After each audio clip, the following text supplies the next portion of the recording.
Okay, good afternoon, everyone. I want to remind Council to be logged in on eScribe under the Sustainability, Infrastructure, and Development Committee. I want to call the meeting of the Sustainability, Infrastructure, and Development Committee meeting to order. I will now call on the clerk, Tim Brubaker, to conduct the roll call. Thank you. Chair Redmond. Present. Councillor Craig. Present. Councillor Erb. Present. Councillor Foxton. Councillor Gowing. Councillor Harris. Councillor Hunick. Chair James. Present. Councillor Liggett. Present. Councillor McCabe. Councillor Nowak. Councillor Gowing has just arrived. Councillor Rodriguez. Present. Councillor Salonen. Councillor Shantz. Present. Councillor Rubanovich. And Councillor Wolf. Thank you, Chair. And Tim, we do have quorum. That is correct. Okay, I want to move on to item 2 with the land acknowledgement. I'd like to acknowledge that the land in which we gather is the traditional territory of the Haudenosaunee, the Anishinaabe, and the Chinanton peoples. We continue to recognize the presence, past, and future contributions and participation in our society and the stewarding of our land. Okay, next. Need a motion to reconvene in, hold on a second. Motion to reconvene. Yep. Okay, into open session. It's a typo on my script. Okay, Councillor Gowing, Councillor Liggett, and you'll be prompted in eScribe.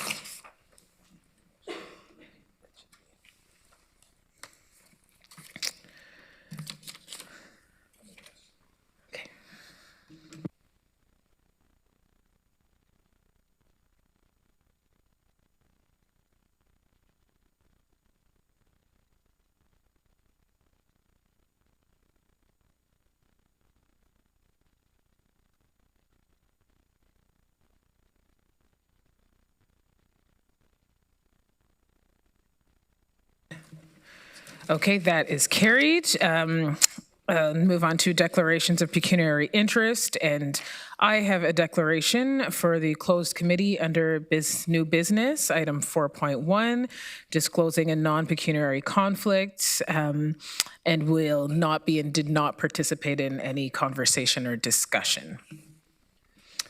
Is there any other declarations of pecuniary interest?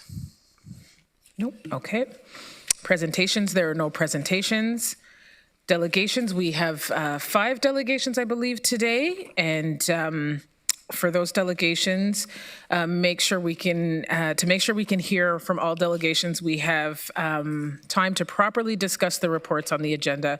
I urge councillors to hold questions unless you have a direct and succinct question for a delegation. If there are questions, I will be holding firm to the limit of 1 question and a follow-up. So we will now proceed with delegations as listed on the agenda, and I would like to remind all delegations of some guidelines for participation. For those joining us in person, please proceed to the podium when you are called upon to speak. Press the button on the base of the microphone to turn it on. If the light is green, the microphone is on. For those who are joining us electronically, please leave your video camera turned off and your microphone audio muted until you are called upon to speak. You will have 5 minutes. Anyone who registered after the deadline will receive 3 minutes. When you see a yellow light, that means you have 1 minute remaining. And when you see a red light, please conclude your thoughts. If you conduct yourself in any of the following manners, it will result in an immediate removal from the meeting: interrupting councillors, staff, or other delegations, derogatory statements about councillors or others, turning your camera on at inappropriate times, and any hate or defamatory comments. And for the delegation, if there are no questions, please do not hold us. Please know that council is taking time to listen and reflect and process the ideas and what you are saying or speaking about. So with that, I will call on Matthew Day, Executive Director, Waterloo Region Community Energy. You will have 5 minutes, Matthew. Thank you for joining us this afternoon. Thank you very much for having me. Slides? Is that... members of council, thank you for having me here today. WR Community Energy is a collaboration between the region of Waterloo, the cities of Kitchener, Waterloo, Cambridge, and our local utilities. We support the energy transition in Waterloo region, and we help implement the community energy investment strategy. Our local energy system is shaped by, excuse me. Thank you.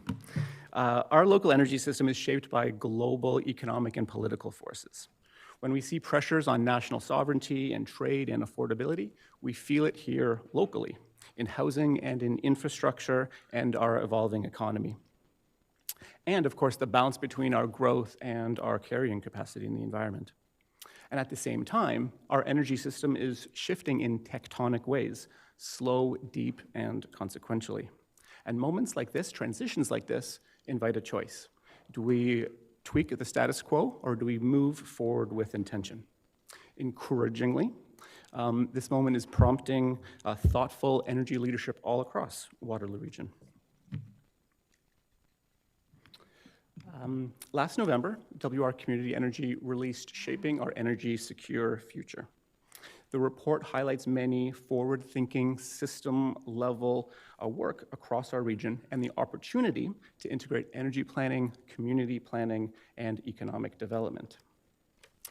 Energy security means, yes, having access to reliable, sustainable, affordable energy, insulated from global shocks, but it also means the ability to shape our future according to our values through local capacity and local decision-making and local benefits. Over the past 50 years, the vulnerabilities of our energy system have become clearer. Dependence on external supply chains, environmental impacts, and land use patterns that have locked us into expensive and costly infrastructure. Taken together, they point to a simple truth, that cheap energy often costs a lot, including our ability to act in our own self-interest. Today, Waterloo region imports 99% of our energy. We spend $2.1 billion, and approximately $1.7 billion leaves our community every year buying energy that we don't develop using infrastructure that we don't control. Imagine the economic impact of keeping even a portion of that here locally. WR Community Energy monitors global trends and helps converts them to local action. Heating our buildings, for example, accounts for 40% of our utility energy use, and most of that heat comes from imported fossil fuels. One of our largest opportunities, both here and globally, is local clean heat. With electricity and clean energy as a catalyst, we can unlock geothermal, waste from water, waste heat from landfills, geothermal, waste heat from industry, all distributed through district energy systems when that makes sense. These are proven technologies that are already in use here in Waterloo region and across Ontario. And when combined with a modern energy grid, they can reduce emissions, increase skilled jobs, and improve resilience, as well as keeping our energy dollars local. Our challenge is simply to align our energy supply with our energy demand.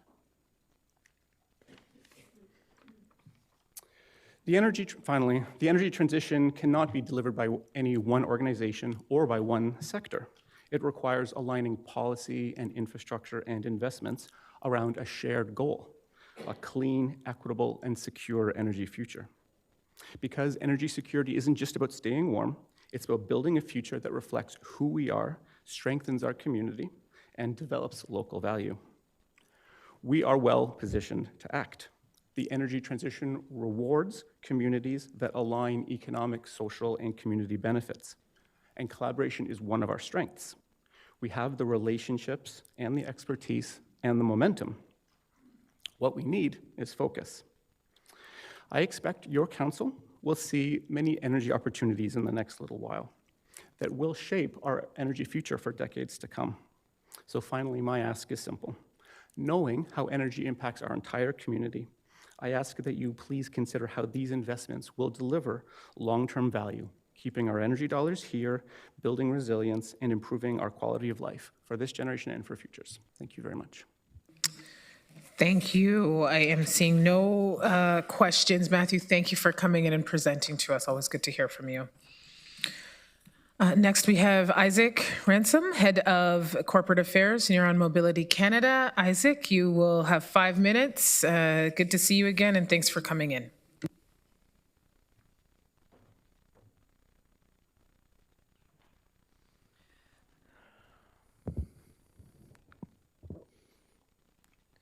Good afternoon. It's good to be here again.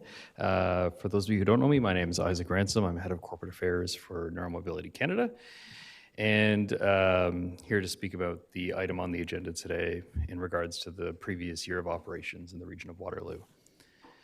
Next slide, please. So I'll keep this presentation short today in case there are questions, but we'll provide a brief overview of what last year's operations looked like. So we're starting to see the program stabilize a great deal in the region. Riders are still traveling about 2 kilometers a trip, and those trips are usually about 10 to 12 minutes in duration. We still see very high utilization of e-scooters with over 235,000 kilometers traveled last year, which is over 127,000 trips. Rider satisfaction remains really high, and we are still very present in our safety outreach in the municipality, giving away over 250 safety helmets last year. Next slide, please. So at the end of each season, we go out and we survey our riders to get some information from them about how they're using our service and what it means in the region. And basically, some of the key metrics that we look at that are very important are vehicle replacement rate.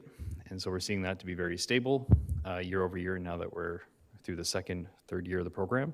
It remains around 35%. So about 1 in 3 trips are replacing an Uber or a taxi or a personal vehicle trip, which is having a significant impact on the reduction of carbon emissions in the region. We also see that riders continue to use the service to get to work or to study, and that remains very high in the region, which is very good, that there's not really much of a drop-off. It's kind of within the margin of error. And then we also see that riders are combining this mode of transportation with walking. So it indicates that it's part of the active transportation practice for a lot of residents who are using the service. And we are also seeing still a very high degree of purchases when making a trip, which is having, again, a local economic impact for most riders. And most of these trips that are happening, the purchases are usually more than $10. So, grabbing a coffee and something to eat, those are the sorts of purchases that are happening in each of the 3 municipalities participating in the program. Next slide, please. One of the major focuses for us, and I'll wrap it up after this slide, is understanding how our shared mobility program is integrating with public transit. There are 3 metrics that we're primarily looking at to help substantiate how riders are integrating with the service. So the first is connecting to public transit. We can see that when we ask riders if they're connecting to transit, about 1 in 5, or about a quarter of all trips, are essentially connecting with public transportation in the region, when we ask point blank if that's how people are using it on a daily basis. And again, when we re-ask the question in a different way throughout our survey, on the most recent trip, we get a similar result, and that matches up as well with the trips that start and end at public transportation stops. So the data that we see and where the scooters begin and where they end also correlates with the questions that we ask riders in our end-of-year survey.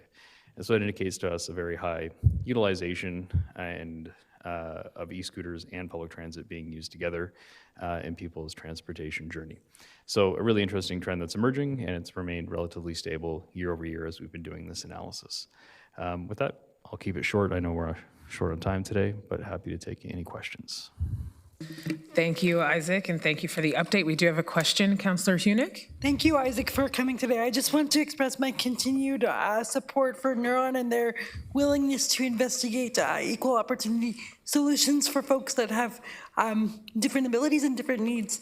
I'm well aware that the hand bikes don't support everyone in our community, but they do support some, and so I wanted to draw attention to the availability of that program as well.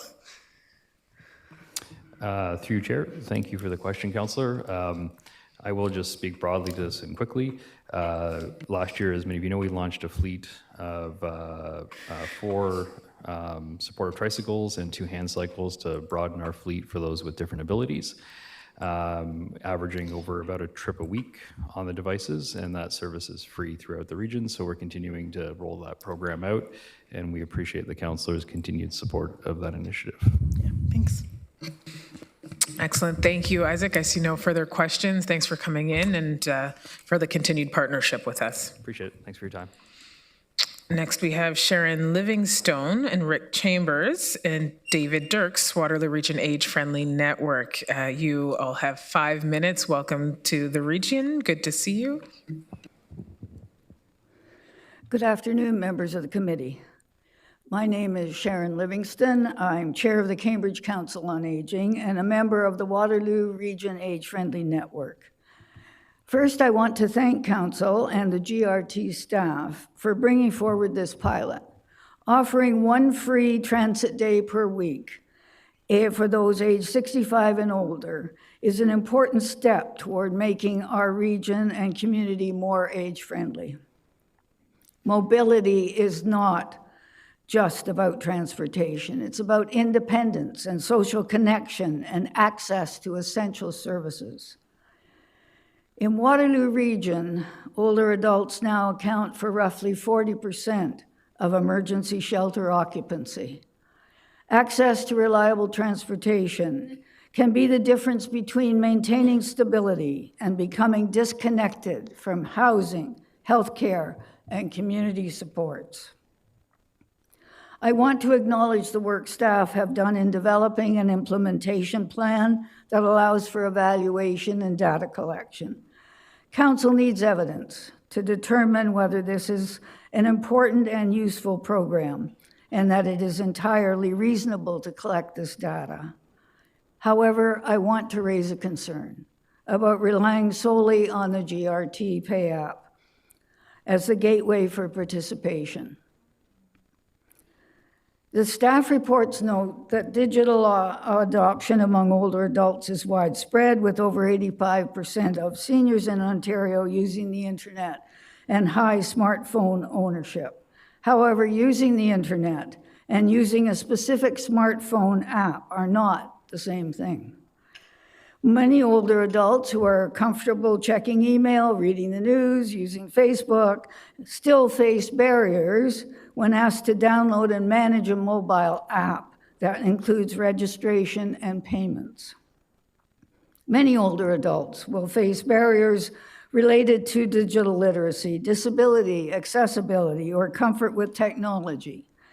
Many who own smartphones rely on family, staff, or community centers and librarians to help them navigate apps and digital services.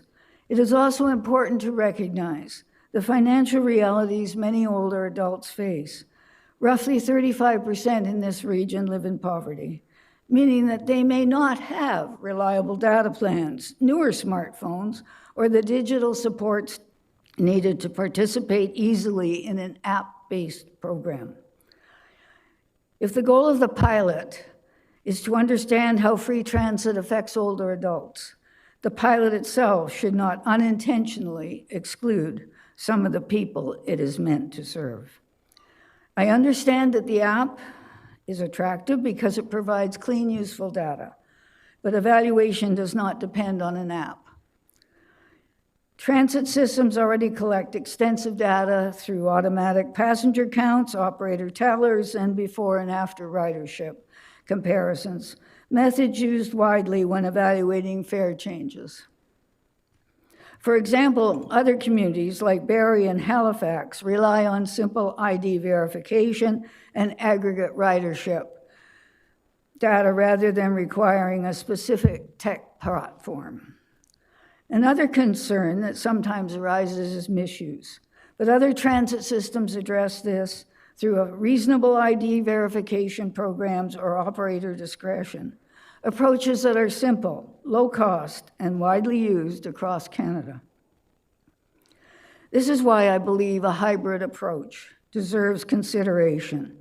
The app can remain an option for those who prefer it and for collecting useful data. But there should also be a low barrier alternative for older adults who cannot or do not wish to use an app. This must be stressed. The success of this pilot will depend on listening directly to older adults themselves. The World Health Organization's line is, "Nothing about us without us." When older adults in Waterloo region were asked what matters most for aging in place, the top two issues identified were healthcare and transportation, both of which are among the 8 domains of an age-friendly community. The Age Friendly Network, Council, and GRT staff all share the same goal. We want this pilot to be a success. We want this to be an opportunity for older adults to be meaningfully involved. Thank you. Thank you, Sharon. I do have a few questions, so stay up there. Councillor Hunick. Thank you, Chair Redmond. Thank you, Chair James. Thank you for your delegation today. Thank you for pointing out the need for a hybrid option. I definitely agree with you. For many seniors who don't have access to smartphones or laptops, the ATP program cost is even inaccessible to them. And in my mind, the one-day fare program is meant to address that. So I will be addressing that later today. Thank you very much for your insight. Thank you. Thank you. And just a reminder, it's questions for delegations. Councillor Wolf.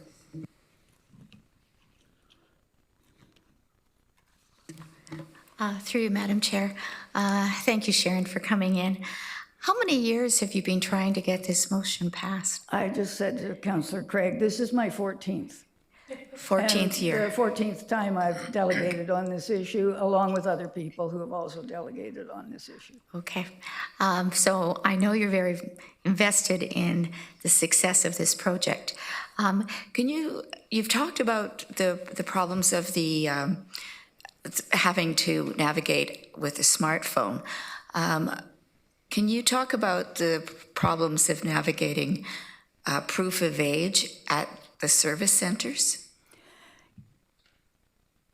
The challenge, I think, for older adults who have to apply at the moment for the ATP program, which requires proof of age, is that they feel very strongly that they have been asked to display a great deal of information about themselves in order to verify that they're of a certain age. And they feel that that is very uncomfortable dealing with people at a desk that they may not actually know where all that information is going.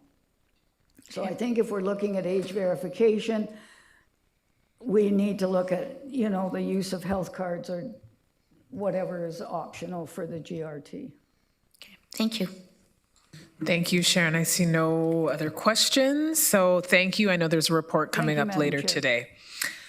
Next, we have Arnold Radford of Waterloo. Thank you, Arnold. You have 5 minutes when you get to the podium.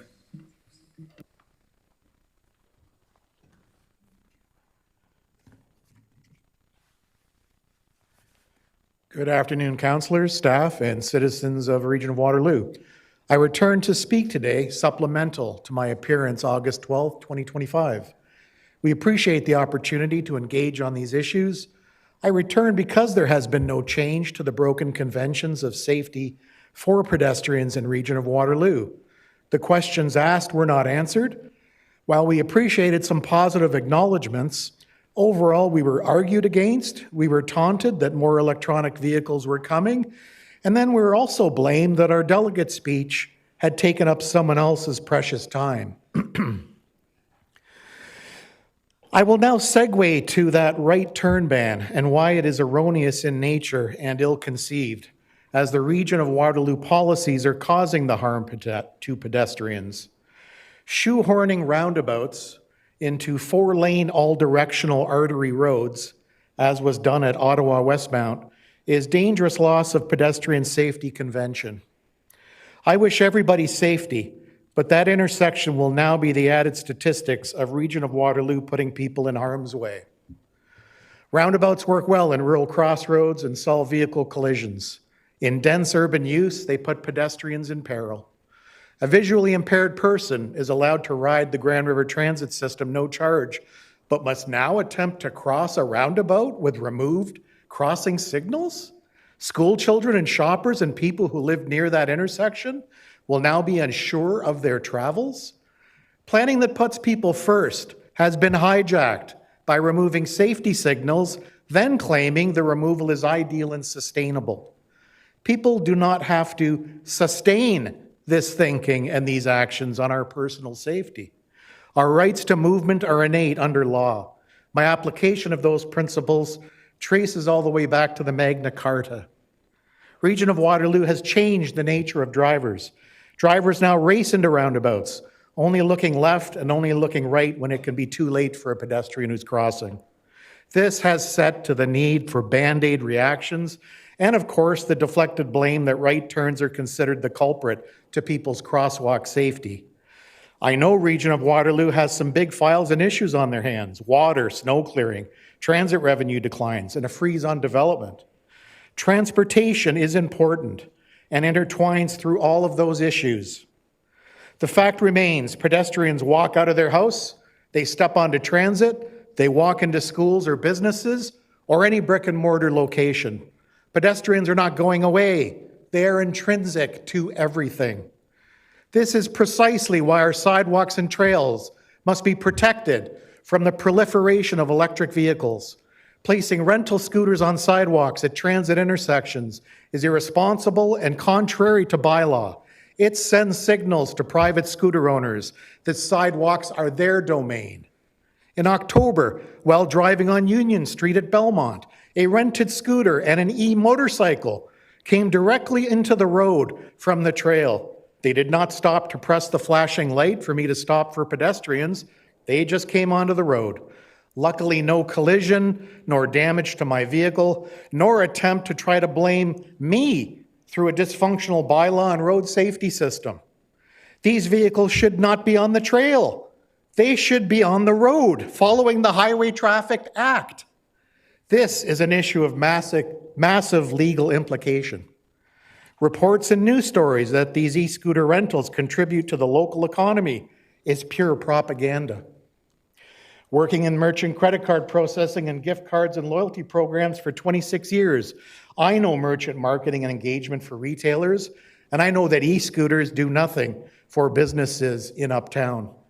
The e-scooters are used in parallel to transit service, so the loss of transit rider revenue is the economic reality. The e-scooter operator contract is void if passengers or bags of groceries or baskets are affixed onto a scooter. The e-scooters are used to go out to bars. Arnold, you have about 30 seconds. We hear the carnage 9 floors up on King Street, Uptown. We hear it all. We see all the scooters, sometimes laying in the road or near the train tracks. There is no economic spin-off, only a degraded community. We demand an immediate revamp of trail and sidewalk bylaws. We demand the removal of these e-scooters laying across our sidewalks. We demand an immediate pivot towards a pedestrian right-of-way bylaw system that protects and enhances people's right to and use of our walkways. We demand that these motorized vehicles be used under license and liability insurance required, or they are relegated to private property use only. Thank you. Thank you. Hang on there, Arnold. Chair Redmond, you have a question? Thank you for coming in. You clearly have very strong feelings, but you refer to we. Are you representing a larger group other than yourself? Well, I've had a very large response to people that appreciated my August visit, as well as reading, hearing me on the radio, discussing with me. Friends, colleagues, customers, many people. But no formal representation, just people that you've spoken to? Well, I tried to be as formal as I could. I hope I'm dressed well enough. Thank you. Thank you. Next, we have Bangishimo Johnson, Willow River Center. I believe you are virtual. Welcome. You have 3 minutes, Bangishimo.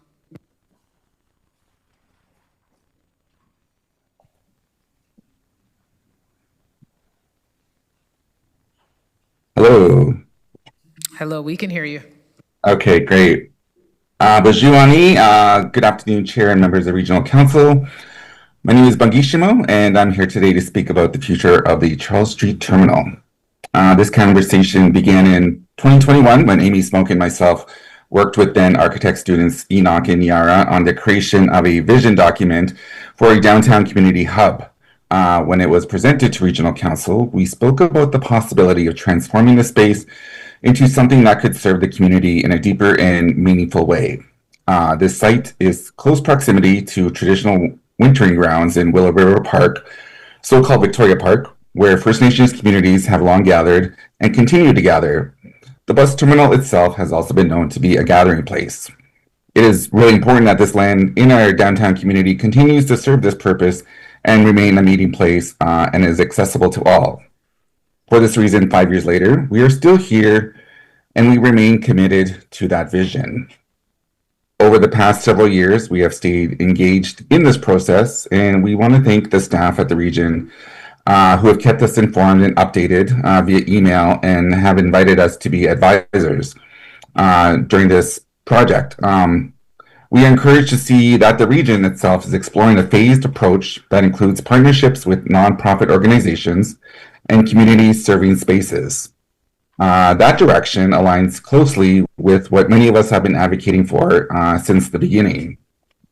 Opportunities like this do not come along very often. Large pieces of land in the center of our region are rare, and this site has the potential to become a truly meaningful civic and cultural landmark for the community. And the terminal was a public space, and it should remain a public space. The former Charles Street Terminal has become a community hub where nonprofit organizations could become a community hub where nonprofit organizations work side by side, providing services to the people in Waterloo region. Imagine a place where organizations providing housing support, arts and cultural programming, health services, and community programs that exist side by side. A place where collaboration becomes easier and where people can access the support they need all in one location. This site represents an opportunity. We started this conversation in 2021, and we are still here because we believe that this space should remain a civic space and to become something that the region of Waterloo truly deserves.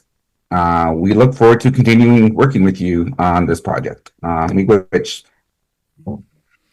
Excellent. Thank you, Pengishimo. I see no questions. Thank you for coming in and speaking and highlighting the continued dialogue and conversation that you've had with the region for the past few years on this. So thank you.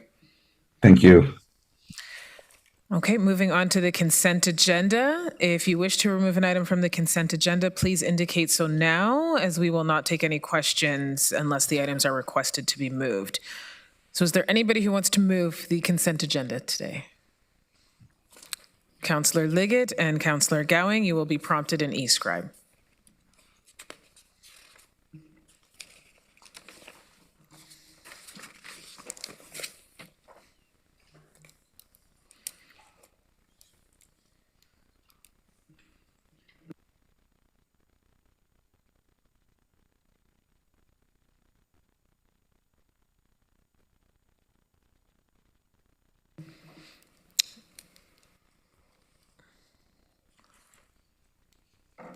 Okay, so that is carried. Okay, moving on to the regular agenda, item 8.1, the Charles Street Terminal update. I would like to call upon Commissioner Rod Regier to provide an introduction, which will then be followed by a presentations, and there is a recommendation for this report. Thank you very much, Chair James. This is an exciting report for us, as has already been noted in this meeting. We've had years of community dialogue around this project. It's an important piece of civic infrastructure in the center of downtown Kitchener. Our team is here today to provide an update on the Charles Street Terminal redevelopment project. We've completed four consultation phases. Environmental assessment is underway, and we have been doing a lot of work on how to move the site forward to redevelopment.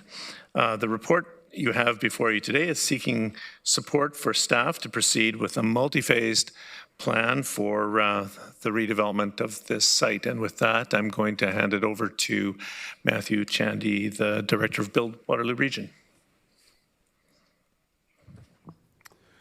Thank you very much, Rod. As you know, the Charles Street Terminal has been underway. This project has been underway since 2019 when the site was decommissioned. Next slide, please. And as a reminder, the site is just under 3 acres in size right now. And of that, about approximately 2.6 acres is regionally owned land, and there's a small parcel at the corner of the site that is owned by the city. And the opportunity here has really been to look at this key site that rests in the center of the city.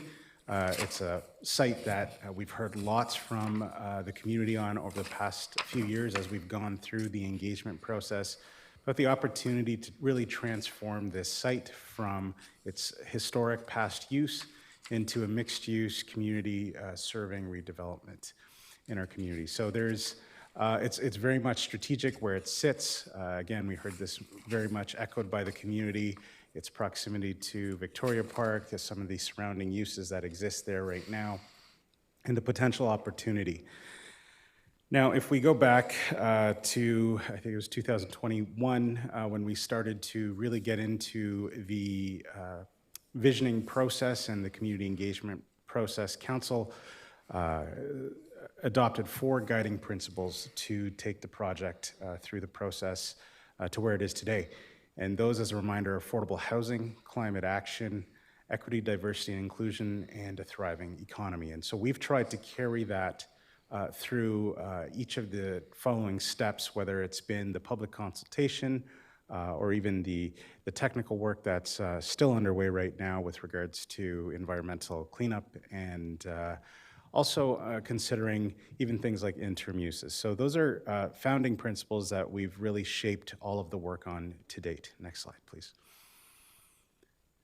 So as a reminder, this project has been ongoing for a while, and there were some hiccups along the way, such as the pandemic, but even during those times, we were able to leverage the site for some interim uses, such as drive-through COVID testing site. So the site has served various purposes along the way while this visioning work has been commencing and then carrying through over the past few years.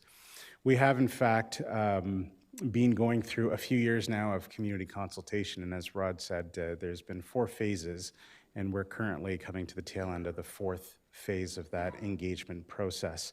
But that has allowed us to do extensive community engagement, consultation, dialogues, design charrettes with many members of the community, many members of communities in the downtown area. And that's allowed us to really get to this place where we are now thinking about the next step, and that is going to be moving into shaping an RFP or some sort of procurement process for the future. And one thing to note here, which is really important, is that like many of the other sites in the downtown, this site was not immune to contamination. So we have been going through environmental remediation work. We've done a number of different studies over the past few years. Some of those studies are in the tail end as well. And our plan at this point in time is to, in fact, we are hoping to receive a record of site condition from the province, signing off on the province on the site to move forward into that next phase of development towards the end of this year.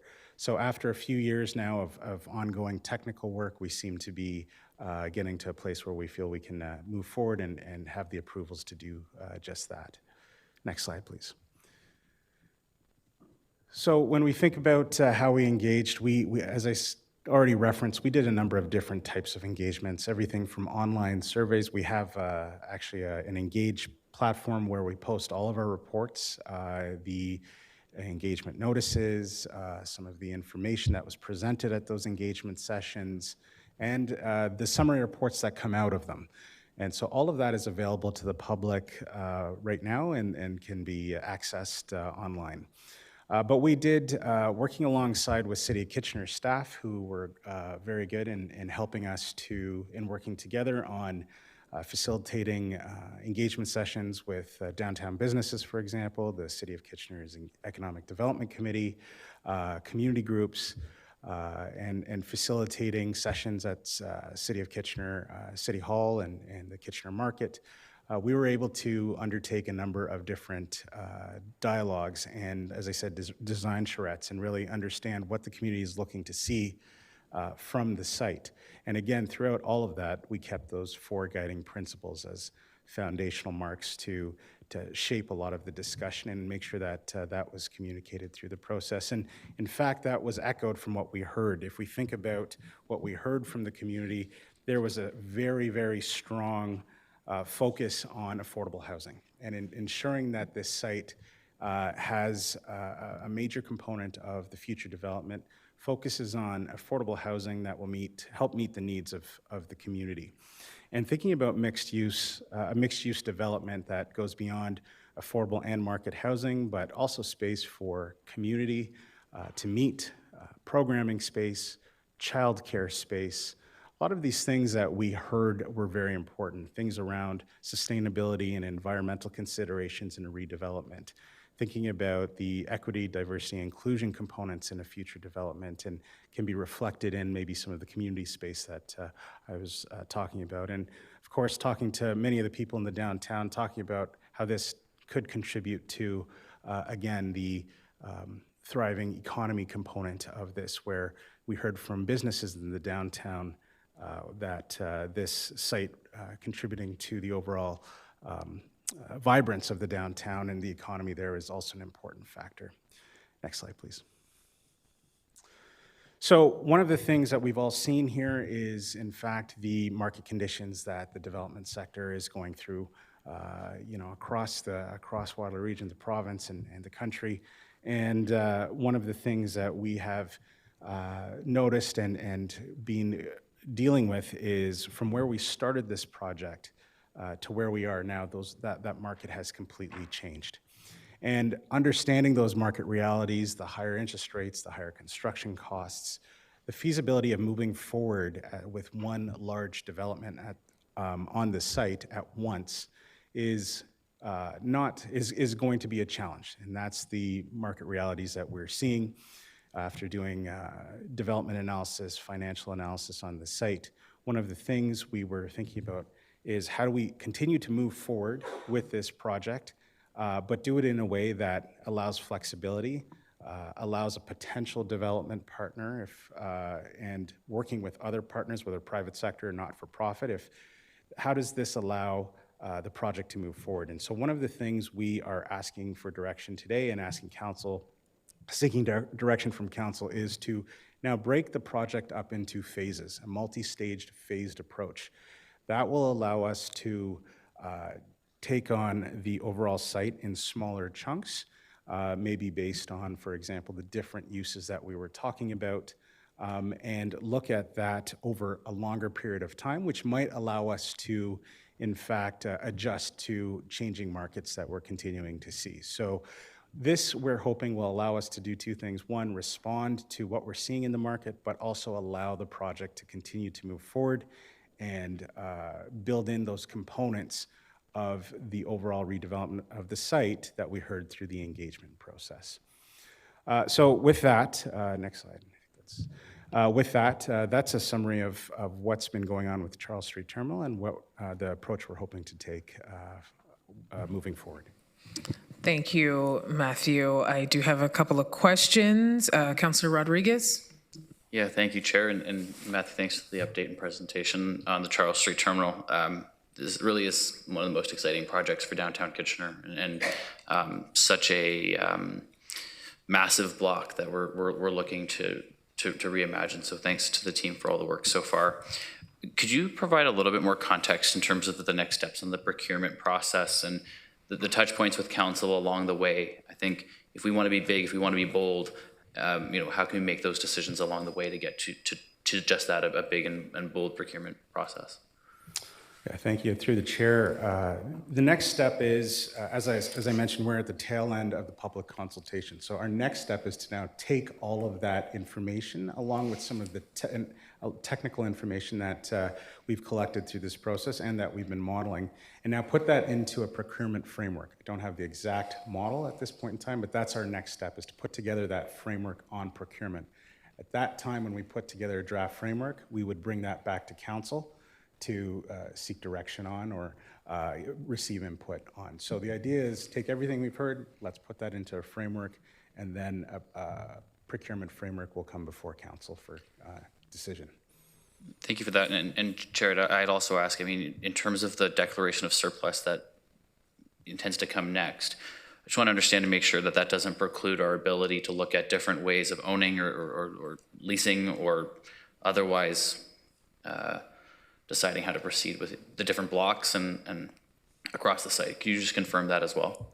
Yes, through the chair, I can confirm that. That does not preclude us from any options. Okay, great. I'll leave it there for now, Chair, and I'll queue back in. Thank you. Councillor Shantz. Thank you for the presentation.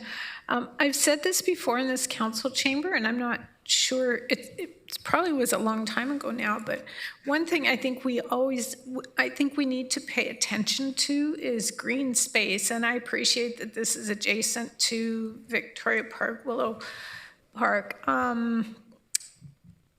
but I've heard feedback also that with the increased density in the downtown, the need for green space is also important. So as we look at an RFP for development, to just keep that in mind. And I appreciate that it's really a City of Kitchener parkland. It is in their jurisdiction, but if we're putting out an RFP, I think it's something to keep in the back of your mind.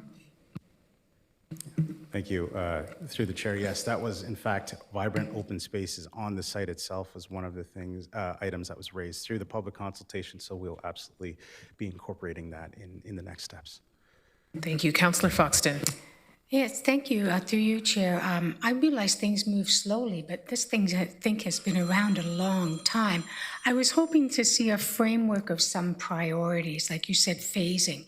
And I'd like to sort of see even a rough draw of the phasing.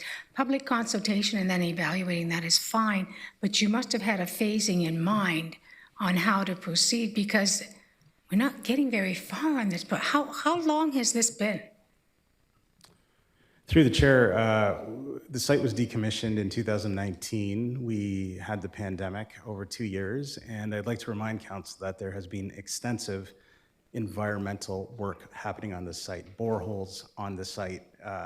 Those things need a provincial record of site condition before we can move forward on it. So that has been a major factor in the time, is having to go through that record of site condition process. Yeah, I wish there was a better vision, but thank you. Councillor Verbanovic.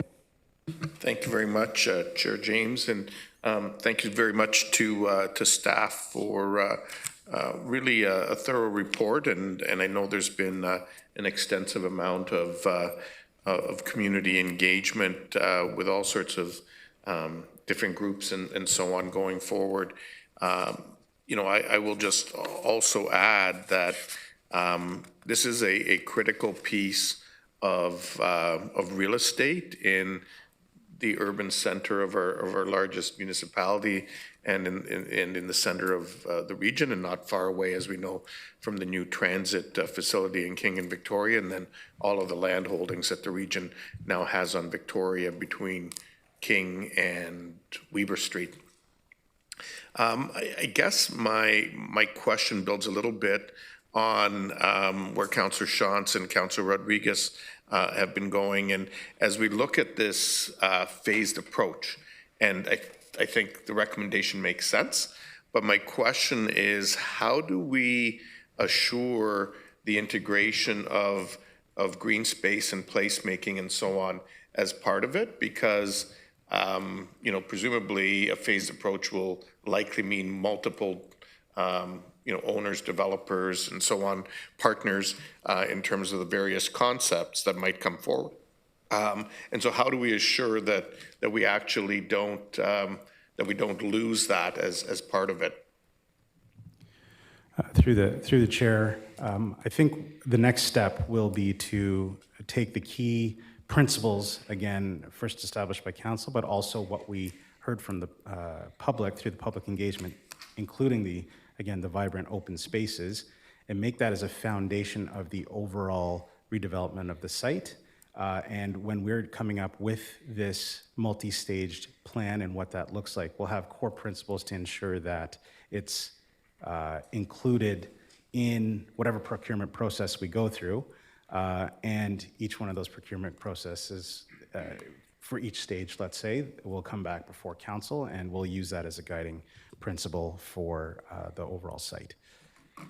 So the thinking is, you know, we would create almost like an urban design guideline for that block, and any proposals that we put out to market, or requests for proposals that we put out to market would have to speak to how they would address that in as part of their individual components or developments. Is that the thinking? Yeah, through the chair, that's correct.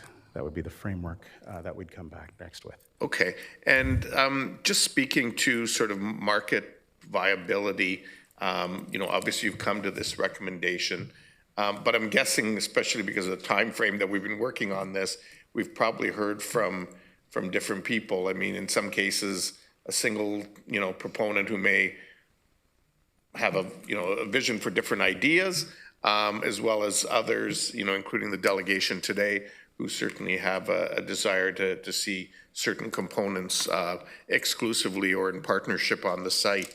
And I'm just wondering how we're going to balance that in terms of ultimately the way we go out to market for proposals.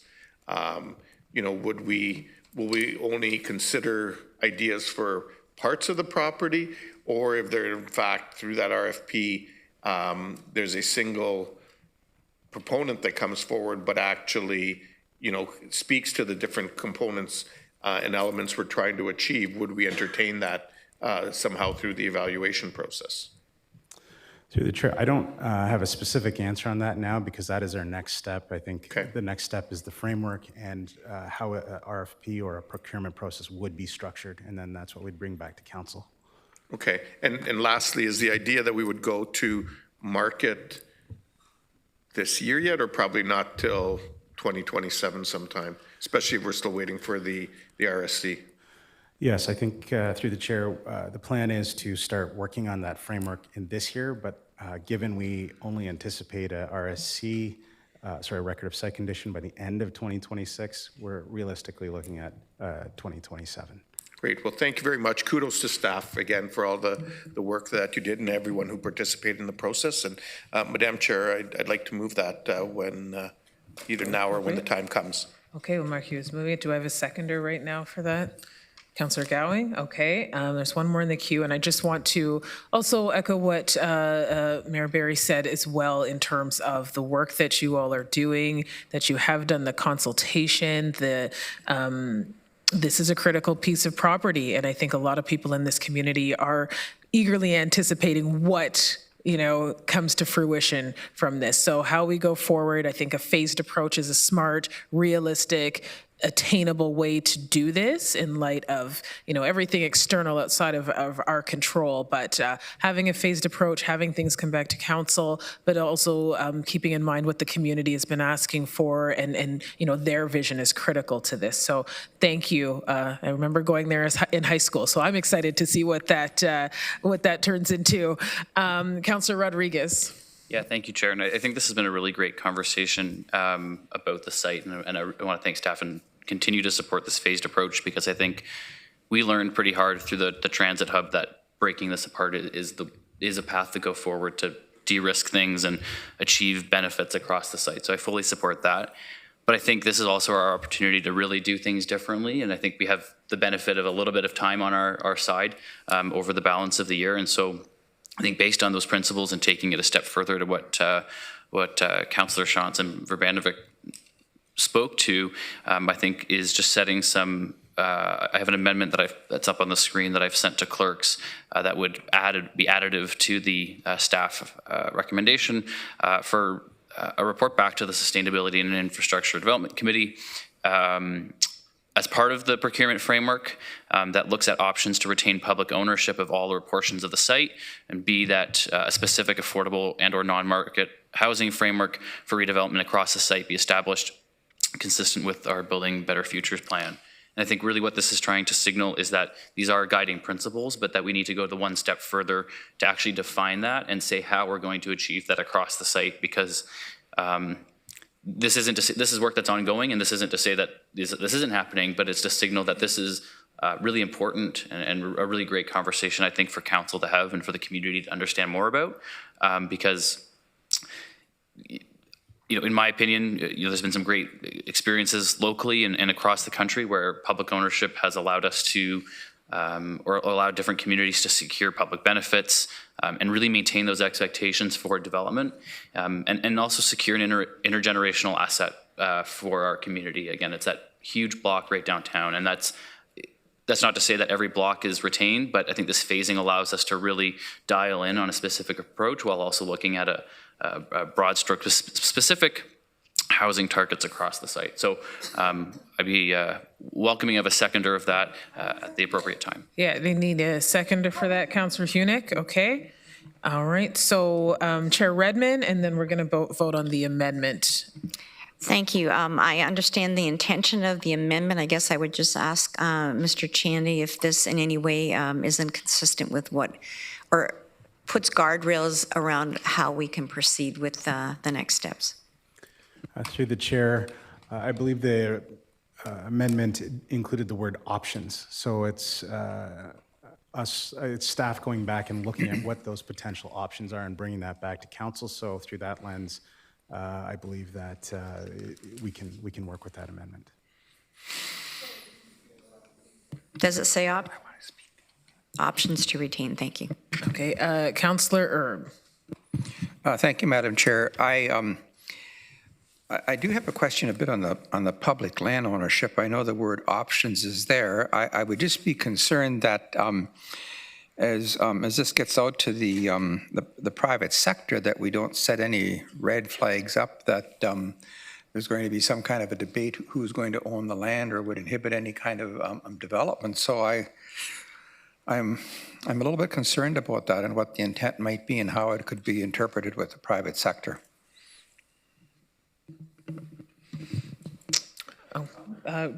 Commissioner Regier. Any comments based on what the feedback or the consultation process has been?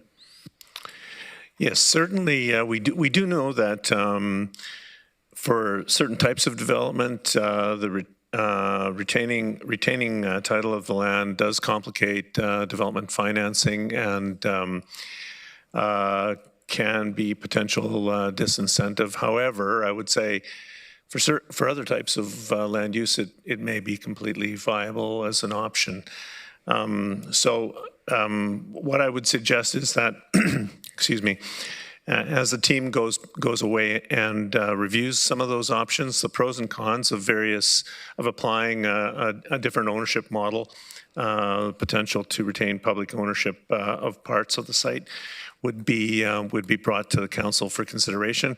We'll make sure that council is well informed on what the risks and benefits may be of different options that we put on the table. Yeah, Councillor Erb, any follow-up? No, that's good. Okay, Councillor Schatz, and then we will vote on the amendment. Okay, thank you. If I can just speak to Councillor Erb's concern, and maybe it's different when you've got an infill site in the city, but when we have development, we often request, for example, parkland. This is a 3-ish acre site, I think, and so asking for public space in any development is quite common. Okay, all right, so we will vote on the amendment.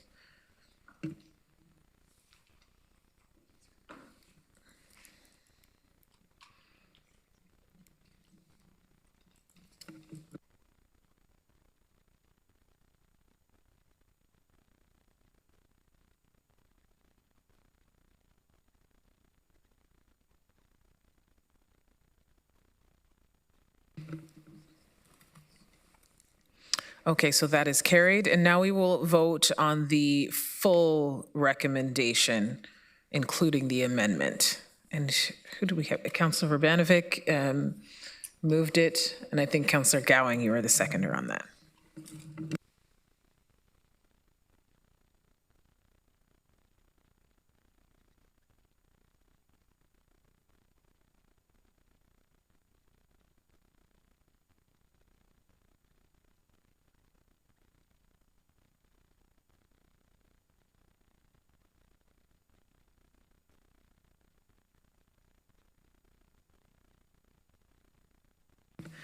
Okay, that is carried.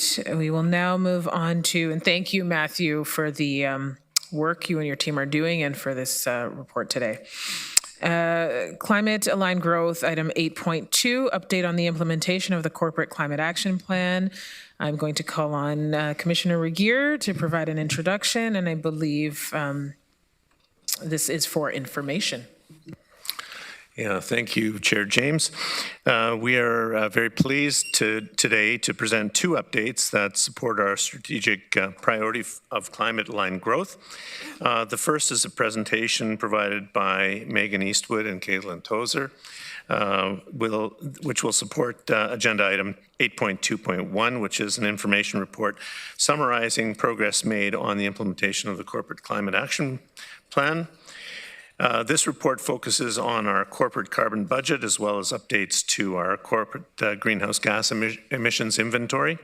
The second presentation provided by Max Schut from the Energy Conservation Office supports item number 8.2.2 in the agenda package, which is a recommendation report seeking approval of a minimum sustainable construction standard for regional facilities. This standard is based on the Canada Green Building Council's Zero Carbon Building Design Standard. This follows a report provided to Council last November. At that time, Council deferred the report to allow staff to prepare additional information related to potential budget impacts, implications for affordable housing, the differences between LEED, Silver, and the ZCB design standard, and questions related to how the proposed standard may contribute to climate resiliency. Endorsement of this standard will directly support our goal of achieving net zero emissions from energy sources as set out in our corporate climate action plan. So with that, I'll hand it over to Megan to give us a brief presentation.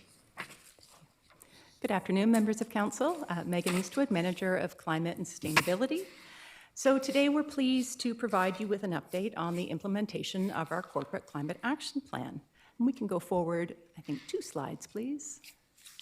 There we go, thank you. So as Rod mentioned, we'll focus primarily on progress made on our corporate carbon budget, and we'll provide updates on our corporate greenhouse gas inventory, both of which are supporting decarbonization across the organization.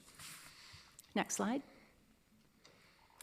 So for context, this hopefully familiar slide illustrates the modeled decarbonization pathway that will guide our efforts to reach our target of net zero energy emissions by 2050, and that's our corporate target.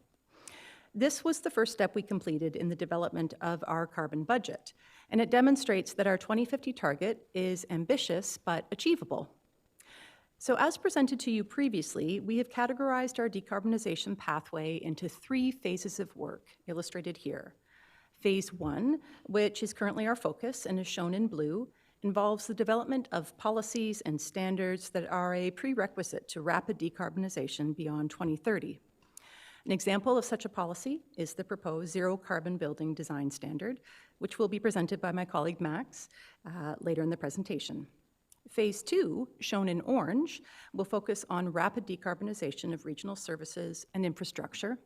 And then Phase 3, shown in green, focuses on offsetting corporate emissions that cannot be eliminated, and that will be done through the purchase of high-quality carbon credits. Next slide. So shown here on this slide is our change management approach, which is really guiding how we are tackling corporate decarbonization. So step one involved building organizational readiness, which included fostering leadership alignment through the creation of an internal governance structure, as well as establishing the imperative for action. Step two required that we developed a shared vision and roadmap, and this was achieved through the development and council endorsement of the Corporate Climate Action Plan last year, and this process was informed by extensive staff engagement and technical analysis. So we now find ourselves on step three, where we must embed climate action in corporate culture and practice. To do so, we're building tools, policies, and engagement tactics to enable staff, leadership, and council to make climate-informed decisions. For step four, we will monitor, report, and adjust to ensure we are successful in achieving our targets and commitments. So I'll now turn the presentation over to my colleague Caitlin, who will speak to our efforts to advance the corporate carbon budget. Thanks, Megan. As reported previously, we've been developing, excuse me, a corporate carbon budget, which aims to link annual emissions and budget planning to long-term greenhouse gas reduction targets. Over the past year, we've conducted a comprehensive review of municipal best practice, examining the efforts of Calgary, Edmonton, Toronto, and Montreal, to name a few. We've completed a decarbonization pathway modeling exercise, which was shown on an earlier slide. Oh, sorry, next slide, please. And we've tested a carbon budget prototype to identify a process that will suit the specific needs of our organization. Findings and associated recommendations from this work are presented on this slide. First, we heard from our municipal counterparts across Canada that corporate policies such as green fleet policies, zero carbon building standards, and a carbon offset policy are critical preconditions to a successful carbon budget. So we'll prioritize such policies over the next 3 years. Second, conducting emissions impact assessments during the annual budget process is too late to effect change. Furthermore, a unified approach is not yet possible at this time, given the varied work management systems used across the region. So, in recognition of these findings, we are working to embed decarbonization targets into existing businesses and asset management planning activities. Finally, understanding the barriers faced by each business unit when implementing the core cap has proven essential and can guide the creation of annual climate priorities. Next slide, please. Informed by these findings, we are taking a phased approach to implementing the carbon budget. This slide presents the major milestones from the first phase of work. Milestones include the identification of annual critical climate priorities informed by a decarbonization barrier analysis and emission trends assessment to provide guidance for annual budget and work planning. The establishment of foundational policies that support decarbonization, use of a robust tracking and reporting system that enables staff to understand the emissions attributed to each major program area, an annual report to council on our corporate emissions tracked against our targeted decarbonization pathway, which you can see on the blue line on this slide to the right, and efforts to integrate decarbonization targets into asset management and business planning processes. Next slide, please. The second phase of the carbon budget will include the identification of annual emissions targets, together with forecasted emissions reductions, shown in an idealized manner on the right-hand side of the screen, which you can see in the hashed bars. This will be supported by enhancements to our decarbonization modeling, which we will conduct in 2029-2030. Next slide, please. To enable us to meet the milestones just described, we have modernized and updated our corporate greenhouse gas emissions inventory. This means we've aligned our emissions quantification processes with emerging best practice and industry standards. So what do these updates mean? The graph on the right of the slide illustrates reported emissions using the original approach in blue versus the updated approach in purple. This indicates that the region generated fewer emissions between 2010 and 2013 than was previously reported. Therefore, producing an adjusted inventory baseline for 2010. The new baseline is a result of improved modeling for wastewater biosolids emissions and alignment with updated federal emissions factors. Importantly, these adjustments do not affect the core cap actions or decarbonization modeling, which was based on reported emissions starting in 2022. Next slide, please. So what do we have planned for 2026? Over the first quarter, we are collecting data to assess core cap implementation progress, as well as the barriers we've faced. In the second and third quarters, we will be using these insights to launch an internal dashboard to communicate progress and emissions trends, and we will integrate key climate priorities into the 2027 annual budget and business planning process. In the fourth quarter, we will present our first annual progress report and updated emissions trends to Council. Next slide, please. In addition, throughout this timeframe, we will continue to explore approaches to incorporate decarbonization targets into our asset management planning and capital prioritization process, and empower staff through education and training opportunities as we plan to launch a climate communications engagement program. Thank you for the opportunity to share these updates with you today, and I will pass things on to my colleague Max, Corporate Energy Analyst, to present the Zero Carbon Building Standard.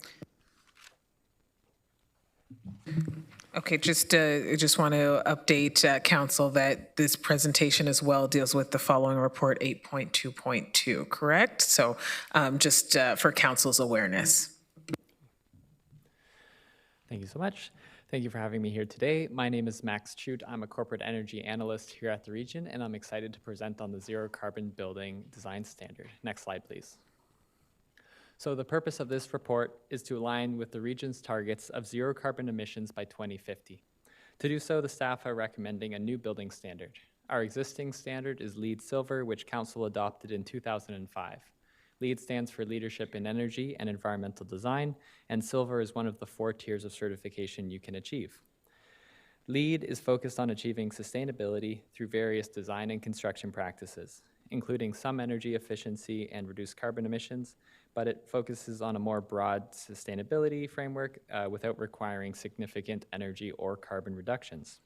Staff are proposing the ZCB Design Standard, or Zero Carbon Building Design Standard, which was created by the Canada Green Building Council in 2017. This standard aims to design buildings with net zero operational carbon balances and reduced embodied carbon. It prioritizes high energy efficiency and on-site renewable energy, and it includes future climate data analysis to support climate adaptation, and other parts of the buildings are inherently more climate resilient, such as the high performance envelopes, which are helpful in cases of long power outages to maintain indoor temperatures. Targeting the ZCB design standard ensures that new buildings are aligned with the region's 2050 net zero emissions goal. Next slide, please. So comparing these two standards, we see, as I said, the LEED Silver is a broad sustainability standard with many categories, including energy, water, site location, materials, indoor air quality, innovation, etc. It is a point-based scoring system where if you achieve between 50 and 59 points out of a total of 110, you achieve the LEED Silver certification. I'll note that it is possible to design a LEED Silver building that does not make any improvements to energy or carbon reductions and still achieve LEED Silver, based on that energy is just one of many scoring criteria. The ZCB design policy, on the other hand, is a carbon-focused certification that directly targets carbon reductions and energy efficiency. Again, the 3 key points are very strict requirements for design zero operational carbon balances, a reduced embodied carbon, and high energy efficiency, and it is a pass-fail criteria, which is easier to administer and work through for staff. Next slide, please. The capital cost premium of a zero carbon building can be between 0 and 7%, as per the Climate Action Partnership's recent briefing note on high performance building costing studies. Operational savings associated with this high energy efficiency often can cover that initial capital premium over the lifespan of the building. In regional housing, this can lead to lower energy costs and ultimately increasing affordability of living in the regional housing, as those tenants pay either directly or indirectly for the utility costs of the buildings they reside in. It also supports cost-effective capital planning. By building to the 2050 net zero emissions target now, we avoid expensive retrofits later on, as well as avoiding the 20 years of greenhouse gas emissions that those systems would emit before we retrofit them at end of life. Finally, it enables access to federal infrastructure funding that is tied to net zero buildings, and that can further help offset capital costs. Next slide. So staff are recommending that we move from the LEED Silver standard that was adopted by the region in 2005 and is a broader sustainability standard to the zero carbon building design standard that focuses on high energy efficiency, eliminating operational carbon emissions, and reducing embodied carbon to align with the Corporate Climate Action Plan and the region's 2050 net zero GHG emissions objective. Thank you. Thank you. Okay, is there another presenter? Daniela, see you there? Okay. So we have, there's the two reports. So 8.2.1, that is for information, but there is a recommendation for 8.2.2. So we will need a mover and seconder for that. I do see a question. Councillor Wolf, will you move it? Councillor Fox, and you'll second it? Okay, so we will go to questions for staff. Councillor Hunick, you're up. Chair James, I have a question for 8.2.1 and then a comment for 8.2.2. Okay. My question for 8.2.1 is, this indicates really great work on behalf of regional staff and also on behalf of the residents throughout our region and progress, I think, in the right direction. My question might be a little weird or backwards. I'm wondering if you have any insight into weak points or areas of focus to move toward for the future, be it this council or the newly elected council 1 year from now. Through the chair, it's a great and big question, yes. What I will say is we typically divide our consideration of emissions into corporate emissions and community emissions. So this really is focused on corporate emissions. And so I think it's fair to say our big areas of focus are providing EV charging infrastructure. We're excited to really move forward aggressively with that so that we can then focus on greening our fleet. We're also really excited to see expanded operations of the GRT bus fleet and moving to hybrid buses. Any bus that we can get on the road not only supports corporate emissions, but of course really directly supports community emissions. So that's something that we'll be continuing to focus efforts on. And then we're also looking forward to some innovative financing strategies whereby we can work with external partners to find ways to support decarbonization and fuel switching, because we know that we have to be very conscious of budget. And there are some ideas out there, and we're excited to work with partners to look at different funding mechanisms to do just that. So I'd say, yeah, focusing on EV charging will be a big push, and then looking for financing mechanisms. Sorry, and then just my comment toward 8.2.2 for the benefit of my council colleagues is just that I think this is really important to support for the benefit of 7 generations beyond all of us. And I even if you don't think of it that way, just the financial benefit of a 15% retrofit versus a 1% addition to a new build is good finance. So thank you for sharing that in the report today. Councillor Wolf, you're up. Through you, Madam Chair, again, thank you for your reports. Just curious, where does the region generate most of its carbon? Through our buildings or through our transportation?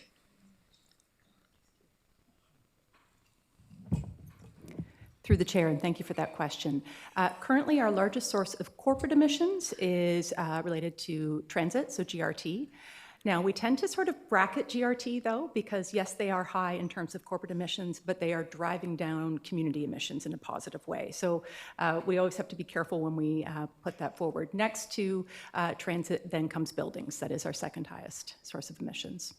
Okay, and in the Zero Carbon Building Design Award, I know in Cambridge we always were gold leads. How would it compare to, let's say, a platinum leads, or do they measure different things? Yes, through the chair, thank you for that question. Yes, they are slightly different. If you are going up to, say, a LEED Platinum, you're getting more similar, because then you need to get more of those 110 points, and then you are needing to get some of those energy points. So you are seeing a higher energy performing building. But in the current, so LEED V5 has just come out, and it does now include a little bit about quantifying your carbon, what your carbon use currently is and what your plan is for the future, but it does not set a requirement for today being like net zero carbon operationally. So they have that key difference. Okay, thank you. Thank you. Councillor McCabe. Oh, thank you. Sorry, I just got bumped out of the system. Thanks very much, through you, Chair, to the team for coming forward with this. As you know, it's something I'm really keen on and think that's really, really important. And, you know, we just have to look at, you know, what's going on around the world and geopolitical, you know, between the Russia's invasion of the Ukraine and what's happening in Iran and what that means for fossil fuel prices. And we've seen this spike, I think, when Ukraine was invaded, it was a spike of about 65 cents per liter, something in that range. And right now we're looking at, with what's going on in Iran, it's at least 16 to 20 cents per liter of gas that's gone up. So I think this is, you know, a really timely discussion, because we know that the renewable energy opportunities are significantly dropping in price.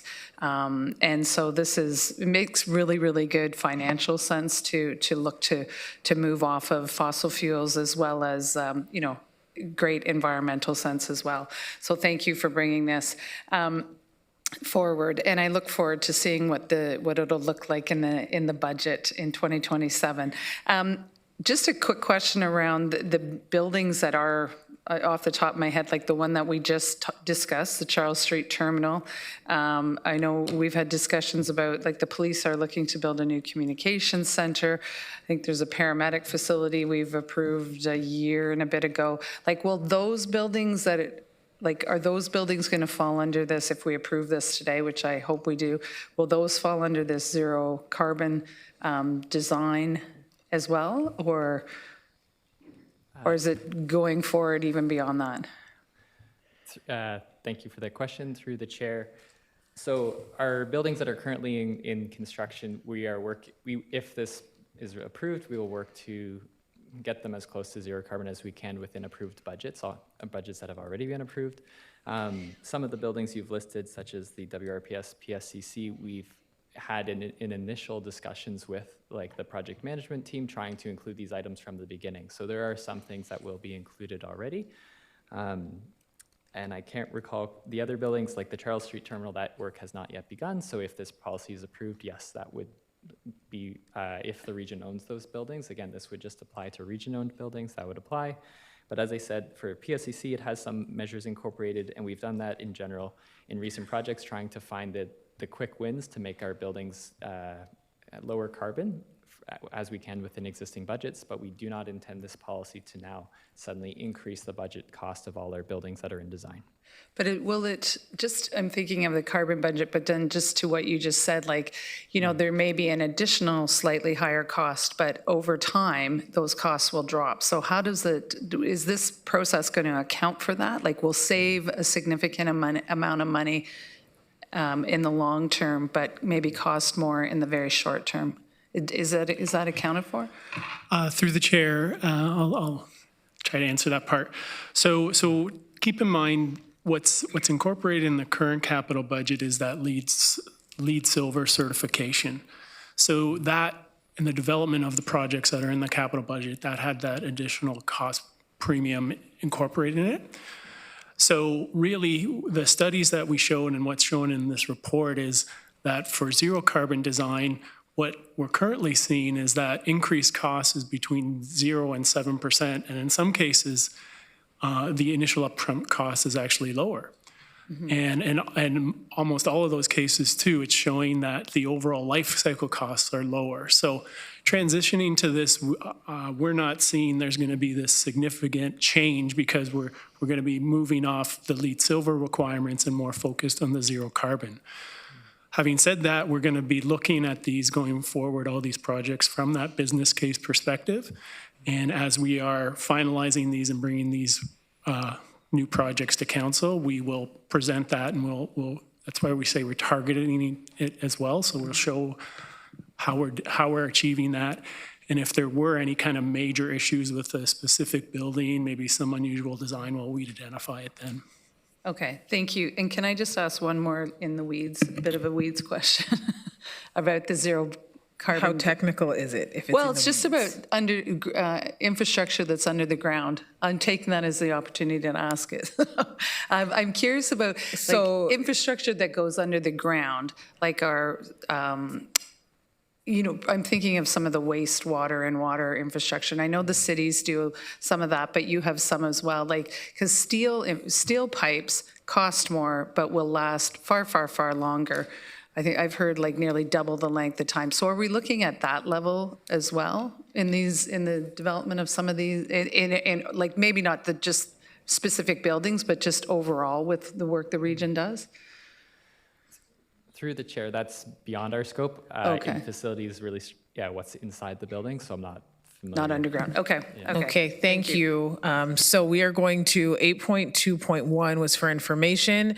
We have a mover and the seconder for 8.2.2, so you will be prompted in e-scribe for that vote.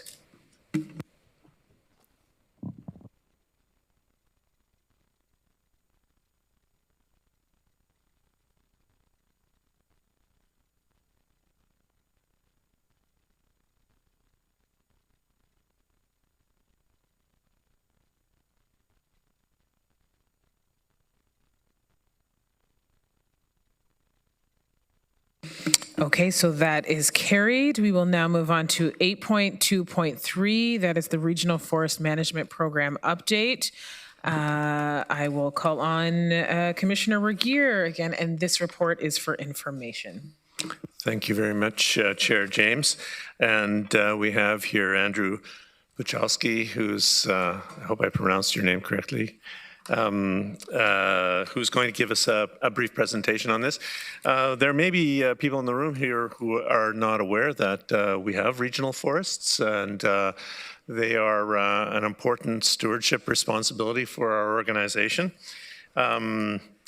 Andrew's presentation will outline some of the characteristics of this inventory and where we are in terms of the management of that resource. This supports report 8.2.3, which is an information report providing an update on our forest management program. Andrew has been with the region for only about a year now, I guess. And brings with him years of experience as a registered professional forester working in urban and peri-urban areas across Ontario. I've had, and I know a number of other folks in this room have had the pleasure of spending a bit of time in a few regional forests with Andrew, and it's an extremely enlightening experience. It's really a delight to have Andrew's expertise working in our organization. The team is excited to share with you several forestry updates from 2025 as well as priorities for this year. A notable milestone for this year will be the renewal of our Regional Forest Management Plan, which the team is now working on. So with that, I'll hand it over to Andrew. Thank you, Rod. Good afternoon, members of committee. My name is Andrew Puhalski, and about 1 year ago, I began the role of Regional Forester, a role that I have the immense privilege to oversee the management of the Waterloo Regional Forest as dictated by the guidance of the Regional Forest Management Plan. Today, I'm pleased to share with you some highlights from the 2025 calendar year, as well as introduce some existing initiatives for 2026. The program includes the responsible forest management of the region's 17 regional forests, as well as the implementation and enforcement of the Woodland Conservation Bylaw, which regulates the destruction and cutting of trees on private lands in woodlands greater than 1 hectare in size or larger through the permitting process and the strong encouragement of good forestry practices. An important distinction to be made is that the region also has an urban forestry section under the Transportation Department, which oversees the management of individual trees in primarily road right-of-ways and regional facilities. However, we do collaborate quite closely with this team and ensure that we're taking a consistent and complementary approach to protecting and enhancement of our green infrastructure assets. Thank you. The region currently owns 17 regional forests amounting close to 500 hectares of land. Most of the portfolio was acquired between the 1940s to the early 1950s in an effort to reverse the large-scale deforestation that occurred in southern Ontario, most notably blow sands and flooding. Most of our network is forested, however, we do maintain a small amount of grassland and aquatic features as well. As the map illustrates here, we have at least one regional forest in each of the 7 municipalities. Each forest is unique and may include rare and important ecological, geological, and cultural heritage features that require specific requirements for protection. We manage these green infrastructure assets for their ecological health, passive recreation, and long-term sustainability. As most of these forests were established as plantations, meaning straight rows of predominantly pine trees, one of our primary management objectives is to encourage the transition from cultural plantations to native deciduous forests. Next slide, please. Now I'd like to share a handful of program highlights from 2025. We planted trees at multiple sites, including a notable 4.5 hectare afforestation site at the Waterloo Landfill Regional Forest. We prioritized tree marking to identify trees for harvest or protection as part of our ongoing efforts to increase forest resilience and health. We also conducted targeted invasive species management with an emphasis on the treatment of common buckthorn and giant hogweed. And finally, we conducted forest health surveys to inform management prescriptions for pests and disease cycles and forest health threats, including spongy moth, beech bark disease, hemlock woolly adelgid, and oak wilt, among many other. Regardless to say, it was a busy year. Next slide, please. I'll shift now to our priorities for 2026. This year, we've initiated the renewal of our Regional Forest Management Plan. The current plan was approved by Regional Council in 2006 for the 2007 to 2026 operating period. It has entered, consequently, its last year of its planning cycle. Since that time, we've observed significant changes in our forests in response to existing and emerging challenges. Here, I've included a snapshot of some of these challenges, which include an increase in damage caused by extreme weather events, novel forest pests and pathogens, the continued spread of exotic invasive species such as dog strangling vine and common buckthorn, and a growing user demand as our community access the forests more frequently. So we know we need to update our management strategies to address these challenges. At the same time, there are some exciting opportunities that we can capitalize on. These include new technologies, which will allow us to enhance our understanding of forest conditions, strong public interest and support for these critical assets, land co-stewardship partnerships with our First Nations and Indigenous communities that advance our reconciliation efforts, and new education models that, among other things, bring kids into nature. Next slide, please. The guiding principles we'll promote as we renew and update the Regional Forest Management Plan are illustrated in simple form here: to protect, enhance, restore, expand, and connect.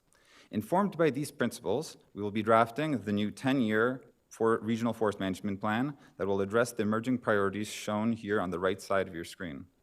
The plan will place a focus on integrating our regional forests as critical infrastructure assets in the corporate asset management plan. We will identify opportunities to build resilience to a changing climate. In order to ensure we can respond to the growing pressures these forests are facing, we're developing a program growth model to forecast changing conditions and identify necessary investments needed to meet targeted levels of service. We will pursue co-stewardship models with First Nations and community partners, and we will seek opportunities to expand the forest network through land securement and innovative afforestation strategies. Next slide, please. This final slide summarizes our immediate next steps. So we plan to return to Council later this spring to request approval to launch our public engagement for the renewal of the Regional Forest Management Plan. Informed by that engagement process, we will then further prepare to refine the 2027 to 2036 Regional Forest Management Plan with an aim to come back to Council in early 2027 for approval. In the meantime, we will continue the forest management activities and reforestation activities throughout our regional forest network, and we will seek partnership opportunities, such as a recent partnership with the Guyana-Say Greenhouse, which is owned and operated by the 6 nations of the Grand River First Nation. Through this partnership, we've established their largest grow contract, which will provide us with locally sourced planting stock from seed collected from the regional forest themselves. Thank you for the opportunity to share these updates, and I'd welcome any questions at this point in time. Thank you. We have a couple of questions, and I will admit I had no idea about a forest management, like that, new to me, learning every day. So thanks for this report. Councillor Foxton. Thank you, and through you, Chair. So, being the mayor of North Dumfries, you have Drynan track. Isn't it the Dryden track? There's the through the chair, we have the Drynan tract, the Sudden tract, and Dean's Lake within North Dumfries. So we actually What have about the Dryden track? that one is not a regional forest. Okay, all right, thank you. Councillor Hunick. Thank you. Like you, Chair James, this is the first I'm hearing of the Regional Forest Network. I'm pretty excited about it. Just before you came, we spoke about the importance of green space within the city. So I'm wondering about, are these forests that any patrons can visit when they want to? Is there a regional forest map that we can encourage people to visit them for health and wellness? Yeah. Anything you want to speak to in that area? Absolutely, through the chair. Most of our regional forests are open to the public with a trail network that is available. Great efforts have gone into updating the regional forest website over the past year to include updated information about the mapping, including current GIS mapping, leveraging our Esri solution through our corporate GIS team. Those maps show in great detail the access points, parking lots, as well as trails themselves. Several properties are closed to the public, notably landfill properties. However, for the most part, the intent is to incorporate low-impact passive recreation opportunities for all members of the public at the regional forest. I will look at promoting the ones that are open. Thank you. Excellent. Thank you. And yes, I think it'd be very good for the public to have a visual about where access points are and all of that, especially as the weather gets nicer and people are getting out more. So thank you. I've got a few more that just popped up. Councillor Shantz. Thank you. Thank you for the presentation. I was interested in trees and our forests. My question is about invasive species, and I appreciate that you're talking about regional forests, and that's your focus, but do you provide any kind of support or what's the word I want?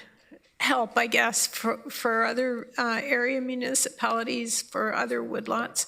I know, for example, when Trees for Woolwich created the nature reserve, like there was just a ton of buckthorn there that they had to pull out. And so do you help to sort of mitigate some of those things? I know it's something that needs to be kept on top of.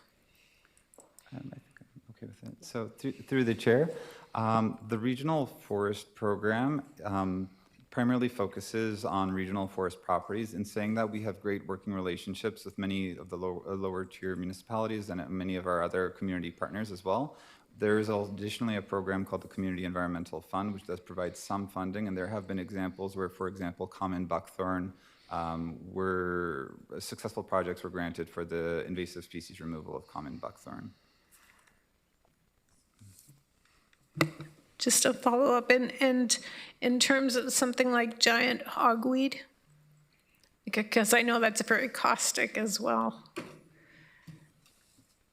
Through the chair, giant hogweed is certainly one of the most serious nuisance weeds. The region certainly takes an immediate efforts on managing any giant hogweed that is observed on regional right-of-ways, as well as on its properties, including the regional forest network.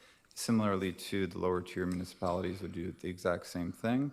As for providing that additional support onto private lands, I believe, not that I'm aware of. Thank you. Councillor Nowak? Yeah, excuse me, just briefly. I'm trying to remember the name of the fellow that we had in place before this gentleman. Albert, yeah.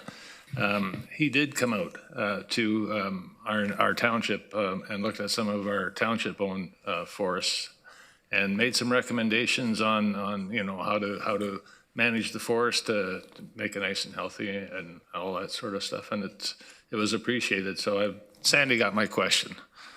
So I don't have a question unless you can comment on that in some way. Through the chair, I'd be happy to visit as well. Pardon me? I would be happy to visit as well and provide any guidance that I can support in. Thank you. Councillor Liggett. Thank you, Madam Chair. I'm trying to load it on here, but it's not loading properly, so I'll ask you the question. The Cambridge site, there's a few woodlots in Cambridge for regional forest. The one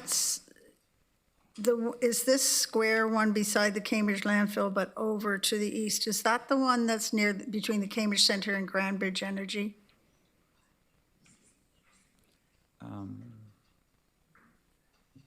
Through the chair, the regional forests that are found within Cambridge include the Hillborn Knoll, Right. which is off of Burnett Avenue, as Right. well as the Cambridge landfill property, which is a number of parcels put together, primarily cedar lowland and some deciduous oak forest. There's one east of that, though, on your map here. What is that one? And I know there's a woodlot. Between Grandbridge and Cambridge Centres. I thought that was a regional one, forest. Sorry, to the west of the Cambridge landfill, sorry. Those two parcels that are showing up on the Cambridge landfill are both part of the Cambridge landfill. They're multiple parcels put together into one property, if I'm looking at the correct. So the very large one, I didn't think it was city property, the forest, I thought it was yours. It's fenced in. I don't think anybody can access it. That is the Cambridge landfill property off of Savage Drive. No, Cambridge Centre. There's one between the Cambridge Centre and Grandbridge. There's a huge, massive. I would be happy to take that away and follow up on that one. Okay, thanks. Okay, Councillor Rodriguez. Yeah, thanks, Chair. And thanks for this presentation. Through the upcoming plan, I mean, this might be too premature for you to say now, but do you see opportunities to expand the regional forest network? Is that something that we'd be looking to engage with through this update? Through the chair with council support, that would be something certainly that would be looked at expanding. Good to know. Thank you. Yeah. Councillor Gowing. Thanks, through you, Chair. I've been to Walker Woods, and I know, and Councillor Hunick, you might like this point, they have put in boardwalks for people that are in wheelchairs to get through the forest. Are we looking at doing that in other regional forests? Because I think that is a great idea. Through the chair, where funds are available, certainly boardwalks would be explored. Boardwalks can be quite pricey, and there are a number of locations, especially within Walker Woods, which is a fairly wet location, where additional boardwalks would have to be installed or replaced or maintained over the course of time. Thanks. Okay, Councillor Hunick. Thank you, Chair James, and thank you, Councillor Gowing. I would love to roll through Walker Woods with you, pun intended. I'm just wondering, given the lack of council's awareness of the regional forest network, I wonder if it would be wise to work with Ms. McDonald's team to put out a press release or something low cost, social media oriented, maybe that advertises the regional forest network. Ms. McDonald or Andrew, if you want to comment, that would be awesome. Yeah, go ahead, Connie. Thanks, and through the chair, that sounds like a great idea. We'll take away together. Thank you. Okay, that is all of the questions. Thank you so much for giving us all a bit of information and opportunities to share with the public about our forest management program. We will now move on to 8.3. That is the two-ride fare card program pilot. I will call on Director of Transit Doug Spooner to provide the introduction. And this is for information. Thank you, Chair James, and through you, Chair. Council, so the following two reports we're going to share today are updates on programs that you have asked us to deliver as part of the past plan and budget process. And we're going to tell you exactly how we're going to do that. But first, before I introduce this first report on the two-ride fare card pilot program, I would not be doing my job if I didn't remind you of the following. There is no such thing as free transit. There are only three outcomes in transit funding reductions or deferred revenue. The first is user pay. those pay at the fare box, transit riders. If we remove or reduce the amount that a user is paying, we move to community pay, and that is having the broader tax base pay, and that's the proposal in front of you today, community pay. The third, and the worst outcome for all of us, is a reduction in service. If we do not recover the revenue, then we'll be forced to cut service, reduce the frequency, or eliminate full routes. And Council, as you know, we did not add a lot of service this past year due to the international student cap. We actually spent a year in recovery, recovering both ridership and revenue that it both took a significant hit. And our recovery was to get back our cost recovery ratio to 30%. Reminder, our target is 40%. We're not there yet.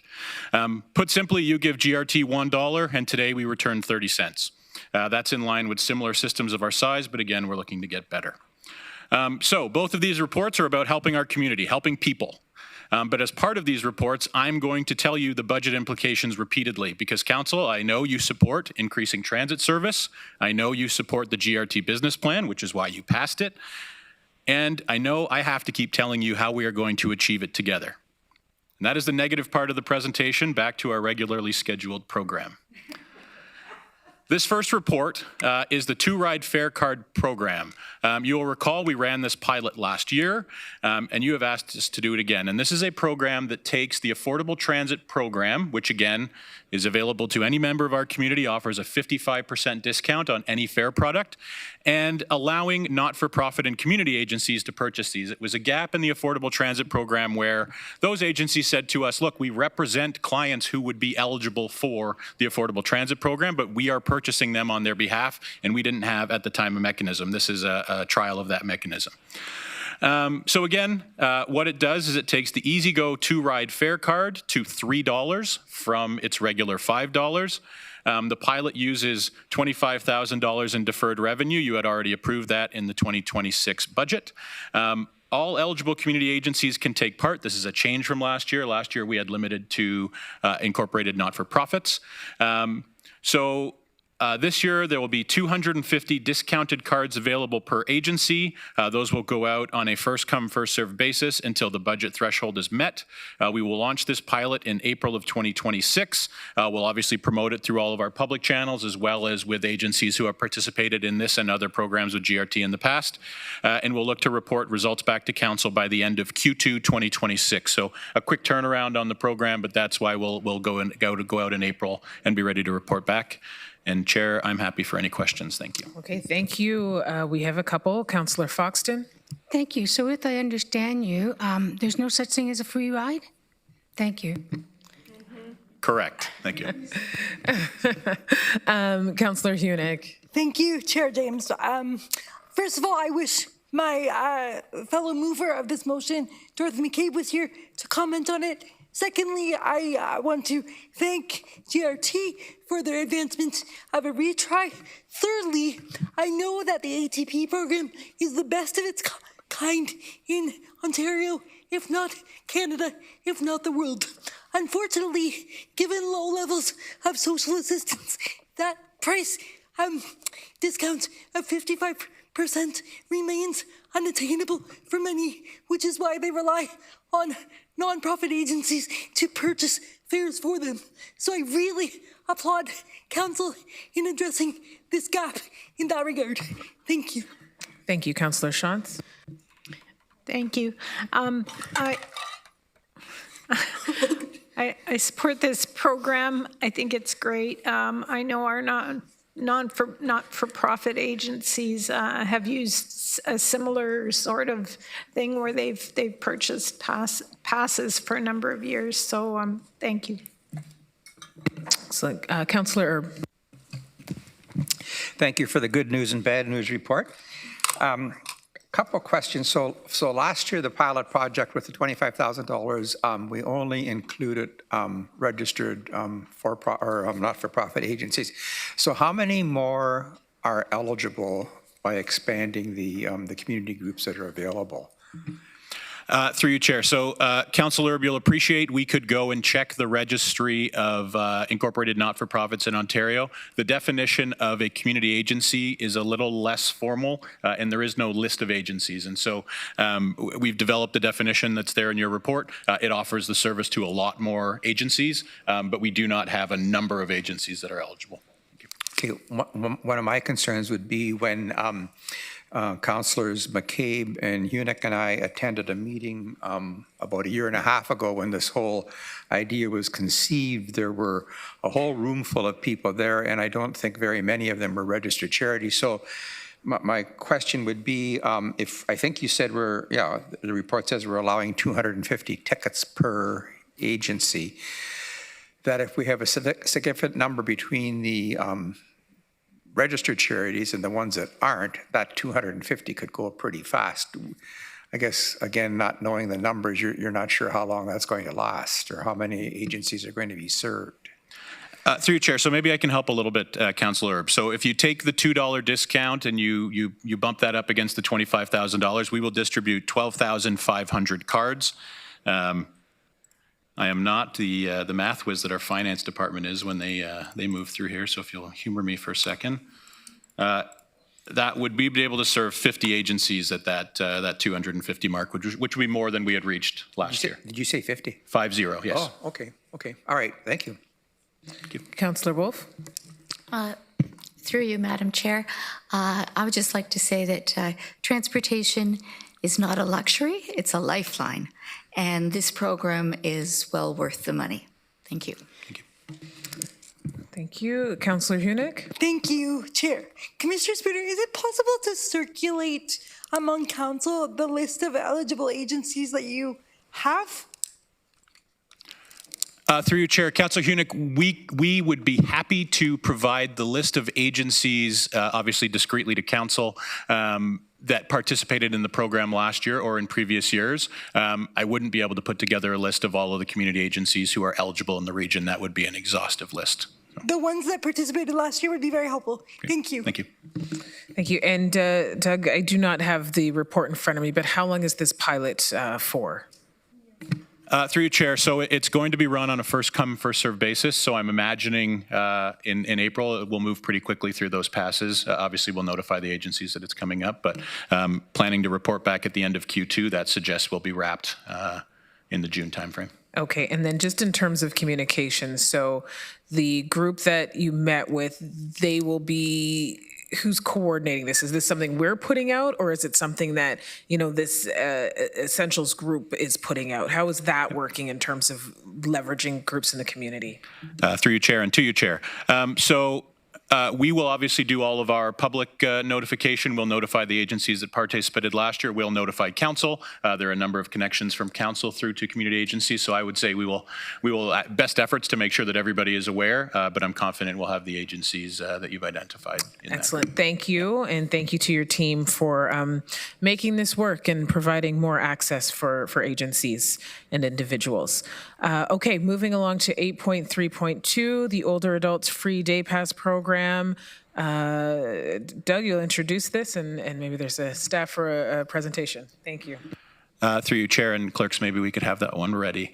Council, so the second program, a new program today, I'm going to ask Kevin Marshall, the Manager of Transit Development, to provide a quick presentation. But before I do, a few quick reminders of where we are.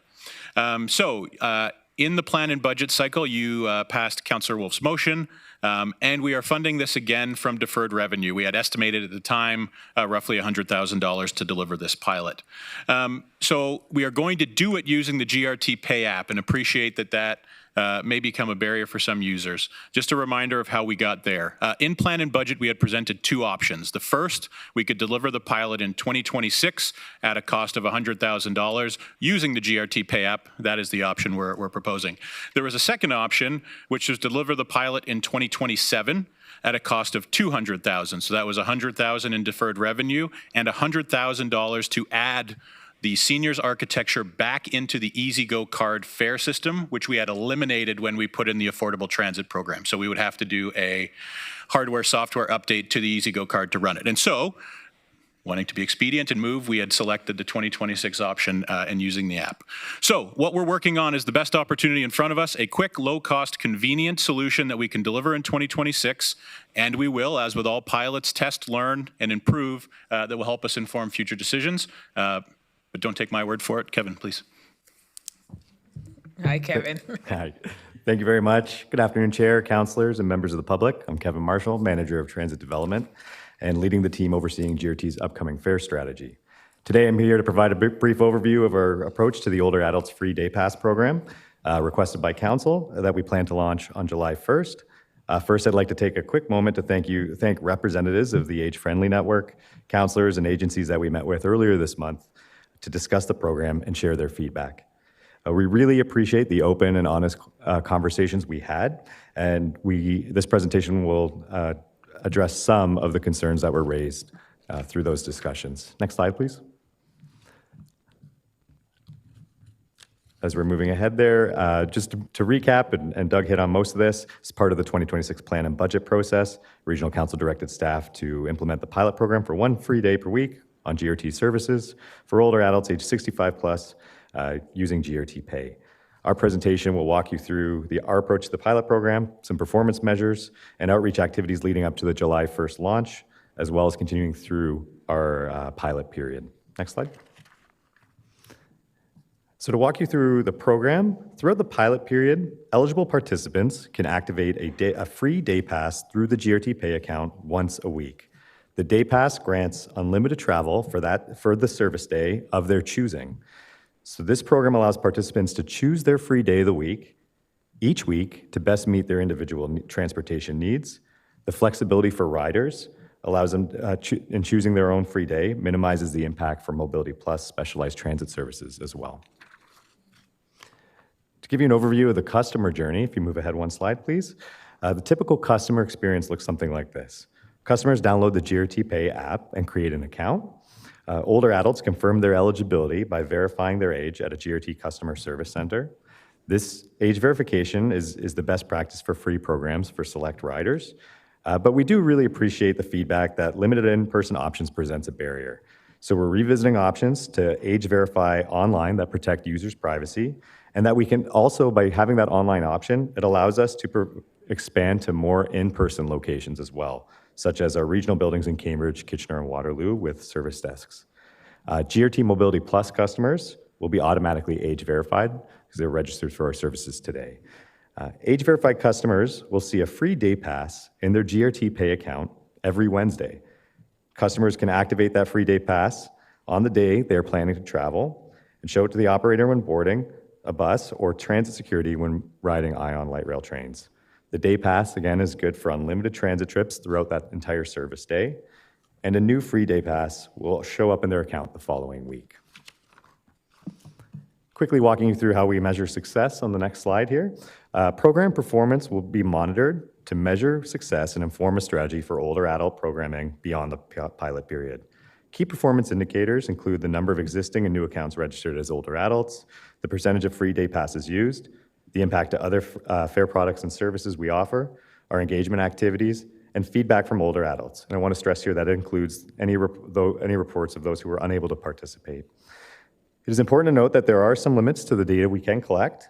So route-specific ridership and detailed travel patterns will be limited, but we're working with our GRT Pay team to get as much insight as possible throughout this pilot program. When it comes to promoting the program, on the next slide, we really want to use this pilot opportunity as an opportunity to highlight the other unique financial supports that are available to older adults in our community when it comes to transportation and transit. Specifically, in addition to the free day pass program, we've talked about this a bit today, but older adults living with low income can save 55% on transit fares, whether that's a monthly pass or per trip, without any time of day or time restrictions under GRT's Affordable Transit program.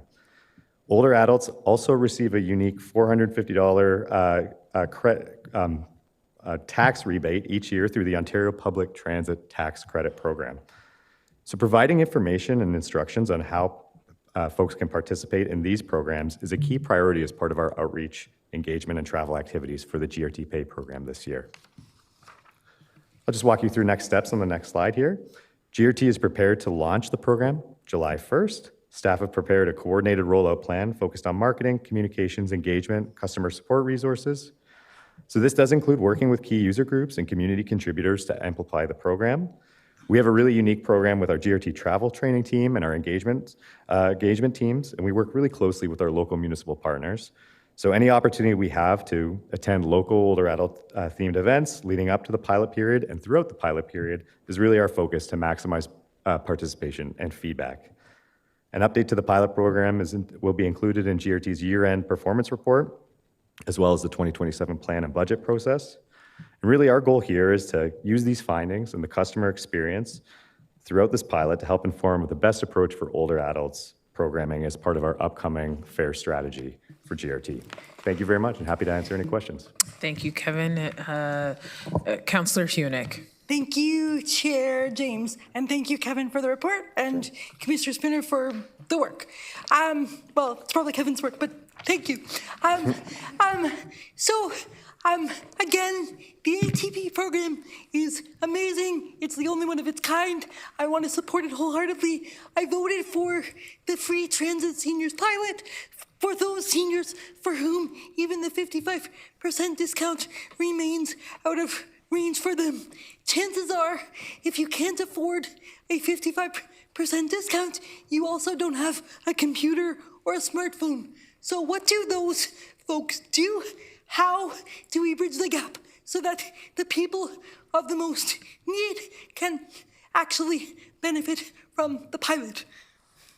Yeah, through the chair, I think one of the big opportunities we see is our travel training program. This is something we stress through the plan and budget process, as well as something that we really want to leverage through this piece here. I entirely agree that there is a level of digital barrier that will exist for some individuals in the community.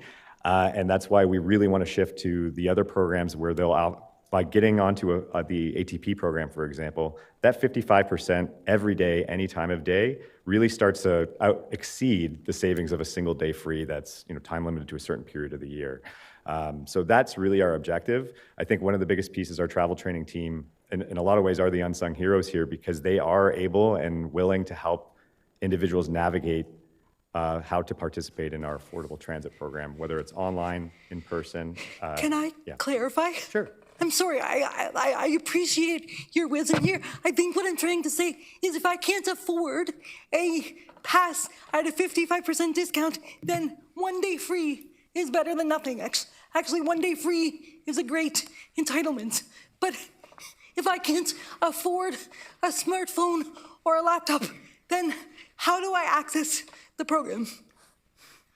Councillor Hunick, I'm going to jump back in. I'm going to run you through some quick bit of math, and then I'm going to answer your question. So a reminder that an ATP monthly pass, so for an eligible older adult, would cost $47. That would add up to, over 12 months, $564. If that person then applied for the Ontario Transit Tax Credit, removing $450, they would effectively have a GRT unlimited use annual pass for $114 a year. So we should pause and feel good about that, and then I'll address your question. We do not have a way right now of including older adults in the pilot if they are not able to access technology. Our option would be to defer to 2027, run the pilot on the EasyGo card system, which I'll be clear, we could still do at the completion of this pilot if council so chose. We could run it again in a different technology environment. So my recommendation to you is let's have a go at this. The team, including the folks in travel training, will learn how to accommodate additional folks who are unable to participate as we go, but it may become a massive gap in our report back that we missed. At this point, we're estimating 1 in 5 people, and so Okay, I just want to reiterate that I know you don't do anything lightly, and your math is awesome. There are people like from supportive housing at Waterloo that have noted that the price point of ATP is still too much. Perhaps if you could provide them the discount programs that you just shared, including the seniors tax credit thing that I can't remember what you just said, and the math associated with that, that would address some of the problem. Councillor Hunick, so we will, in engaging with anybody who participates in this pilot, obviously offer them the free day, and nice one on having it as any day of the week. People can choose, and that can change every week. But we will offer them the opportunity to apply for, if they're eligible, ATP, and tell them about all of the other programs that are offered in the province. That's part of the success criteria of the pilot, is letting people know how to ride for free on the one day, but also how to access transit on the others. Okay, thank you. Councillor Gowing. Through you, Chair. Thanks for this. That's one of the things that the seniors that I interact with on a daily basis has been asking for is this. And you just answered my question, Doug. It is any day of the week that they can choose, which we didn't specify, which is even better than what I was hoping for with this program. One of the things that I did mention is there any way, because I know that, again, the seniors that I see on a daily, they have smartphones, most of them. Some of them are low income. They do have smartphones. And I find that most of my interactions with them is helping them figure it out. So are we reaching out to organizations that have seniors there to say, here is what the app looks like, and here is how it works? Are we directing seniors to that, to those organizations like the one I'm part of that helps seniors? Through the chair, that's part of our comprehensive rollout plan for this too. We've had initial conversations with the local older adult staff leads for local older adult networks, as well as the representatives of the older adult Waterloo Region Older Adult Network Committee. Pardon me, I get them mixed up. That's our first step, but the goal is that, one, our travel training team has a lot of embedded relationships with a lot of these community groups that are targeting older adults today or working with the older adult community. And the intent is that we are providing step-by-step, almost like a peer-to-peer based model, so that agencies can amplify and help us in getting as many people as possible to participate in the program. Perfect, thank you. No problem. Councillor Wolf. Through you, Madam Chair.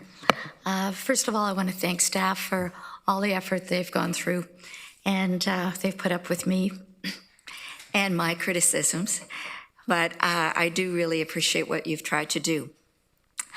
I strongly support the intent behind the report, but as my fellow councillors, some of them have said, the barriers are still there.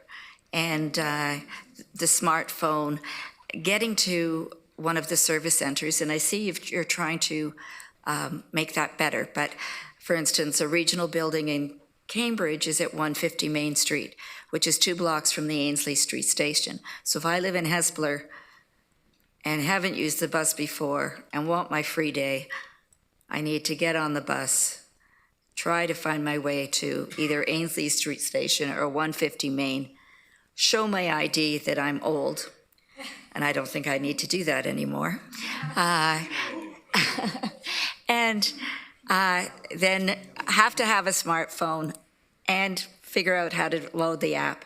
And then when I get on that bus, I have to show it to the driver and have the app there, which if you've ever gone to Centre in the Square and you're behind people who have their ticket on the app, you know how long that line can be.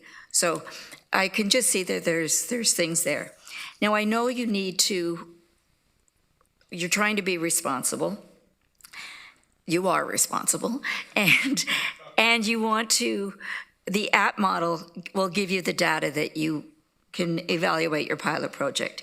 But I think there are other effective ways to collect data, and I'm just going to list a couple. So the operator tally counts, that's used in other places. So the bus operators record estimated senior boardings on the free day using simple checkboxes or route logs. Number 2, ridership comparison analysis. You compare overall ridership on the free day against baseline data from the same weekday before and after the pilot, focusing on off-peak hours. Number 3, paper-based surveys, short voluntary surveys asking seniors whether the free day influenced their decision to ride and whether they are new transit users. 4, feedback from senior organizations, qualitative feedback from senior centers, retirement homes, and community agencies regarding increased interest or usage. And those are also places, going back to the point about having to prove your age, where they could, if they are, you're still using the app, they could prove their age with one of your staff or outreach teams there. Number 5, system-level boarding and fare data. Analyze changes in boarding volumes and fare usage on non-free days to identify ongoing behavior change. And number 6, hand out a paper card available at libraries or at our transit stations. Good for one free trip for that week with proof of age. And the drivers could collect these cards and hand them in with their paperwork. These are a few of the ways we can gather data to evaluate our pilot project. We can do this without asking seniors to over technological and geographic hurdles, so we can simply count them. At least let's try a hybrid model where use the app, and for people who don't have the phones, let them try use one of the others. I'd encourage staff to support or council to support the intent of this report while asking staff to return with a lower barrier model that balances accessibility, inclusion, and responsible data collection. And just a last point about the $450 thing. I checked that out, and that's up to $450, and that can only be 15% of what you've spent on transit, which if we did our 55, my math isn't that good, but it's not $450. And you have to have collected receipts. So when I spoke to a friend who would maybe qualify for this, she doesn't have any of the receipts for 2025 to put on her tax. So it's there. It would be good for a senior transit user who's using it extensively at full price. Anyway, again, thank you for your all the work you've done on this, and I'd just like you to maybe take a second look and see if there's a way we can try a hybrid. Thanks. Through your chair, yeah, just a quick one, Councillor Wolf. So important to note, it's not criticism, it's encouragement. We'll take it every day. Number 2, we do currently require proof of payment for every GRT rider in some form. So I'm happy to take away the 6 potential actions. We would need to explore them and see how they fit into how we run the business today. I'm not confident if we do so, we could start the pilot on July 1st. That would be my only point of caution. Thank you. Thank you, Chair Redmond.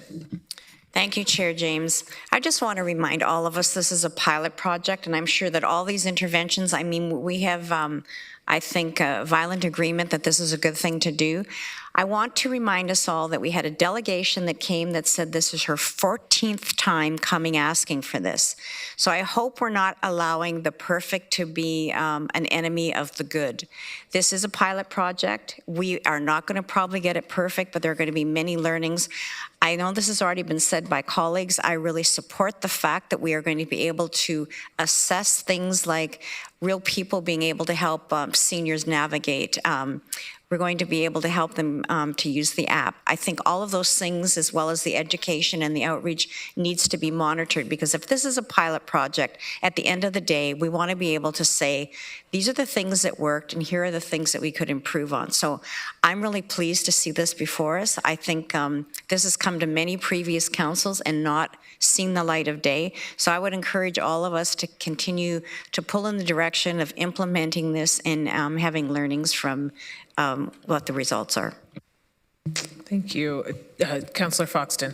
Thank you, and through you, Chair. Just 2 quick points. And number 1 was, yeah, it may be a $450 rebate, but they have to put that money up front. And a lot of times they don't, and that's too bad. But that's the way taxes go. The other thing is, and I have no right to say this, but I'm going to bring it forward at library anyways, is why don't we offer assistance through the library? There's a lot of libraries in the region, and so if we could approach the libraries, and I know 4 that I'm planning to approach, 4 municipalities, So to see if they would have staff that would have time and maybe run up an hour. If not, we can seek a volunteer from the community that each of us know that could maybe work in our libraries to assist with this. It may be a start of an answer, make things a little easier, because a lot of them do use the libraries. So it may be an answer. Thank you. Thank you, Councillor Foxton. And yes, Doug, okay. Through you, Chair, just to acknowledge Councillor Fox, that is a part of our plan, and it is a good suggestion. It's been brought forward. Thank you. Thank you. And Kevin and the team, thank you for your work on this. Had an opportunity to meet with you and community partners as well. And I think to echo Chair Redmond, it's a pilot. I do think we need to move forward, but also where can we improve? And in order to do that, you got to start somewhere. I do not want to see this delayed anymore. A few years ago, this wasn't even entertained at this table. So I think we have to acknowledge where progress is. It's not where we were. There's still things to do to go forward, but thank you to the team for your efforts and for the community partners engaged in the constructive feedback to help move this forward as well. Okay, that ends the regular agenda. Okay, so we are moving on to information and correspondence. There's the council committee tracking list. Just ask staff to double check what can be removed from that tracking list because it is quite extensive. Nith Valley Eco Boosters, we received communication from Adita Mishra, and Faith in Life Discussion Group United Church. We received communication from them as well. And we're moving on to other business. Councillor Hunick. Thank you, Chair James. This other business is with respect to Mobility Plus seatbelt or lap belt policy. In recent weeks, I received communication from 2 separate Mobility Plus passengers who, to my knowledge, didn't know each other and were very distressed when they were waiting and ready for their ride, and they were told by the driver that they were unable to board because they didn't have seatbelts on their wheelchair. This was particularly distressing as it occurred without warning for them. These passengers had been riding for weeks and months, respectively. And so I found it particularly surprising because I know from experience that all Mobility Plus buses are equipped with lap belts and shoulder straps. And I was told that it was communicated to these customers that they are to procure their own lap belts. And I think that is particularly problematic for safety concerns, as we don't have a way to monitor quality in that sense. Also, we heard from Dr. Mathers this morning that in many contexts, a seat belt is seen as a restraint, which is not allowed in various institutions. So I just want to make sure that our safety policies are aligned across the region and that the passengers who are customers who rely on them are fully aware of them. Commissioner Spooner, can you speak to this, please?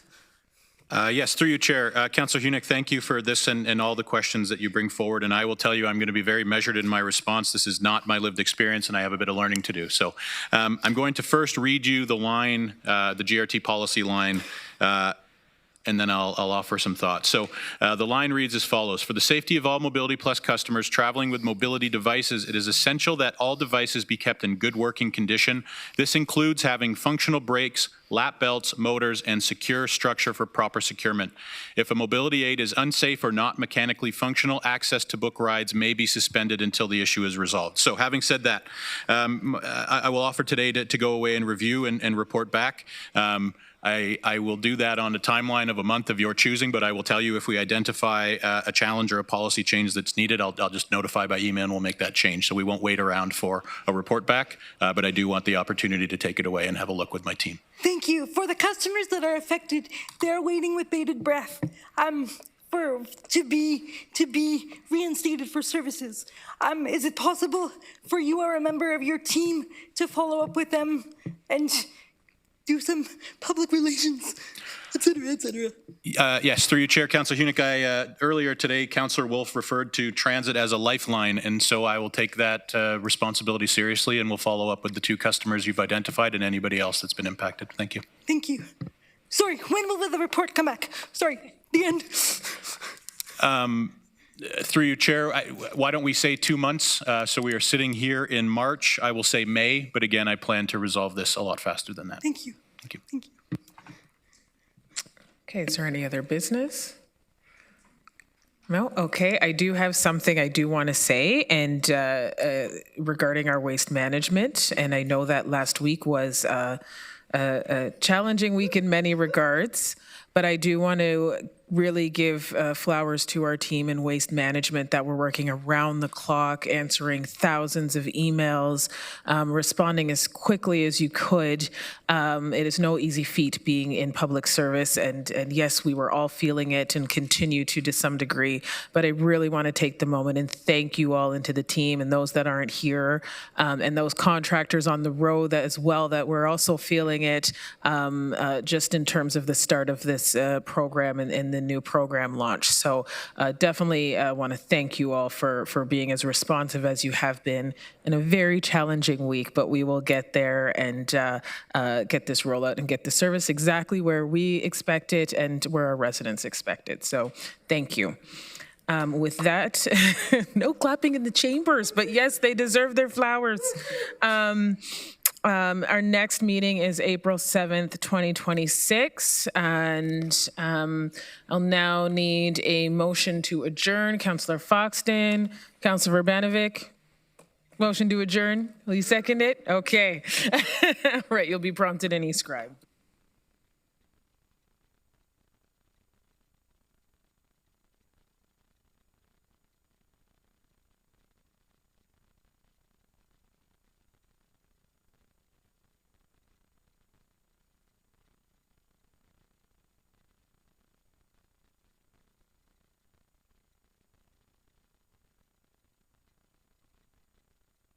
That's carried.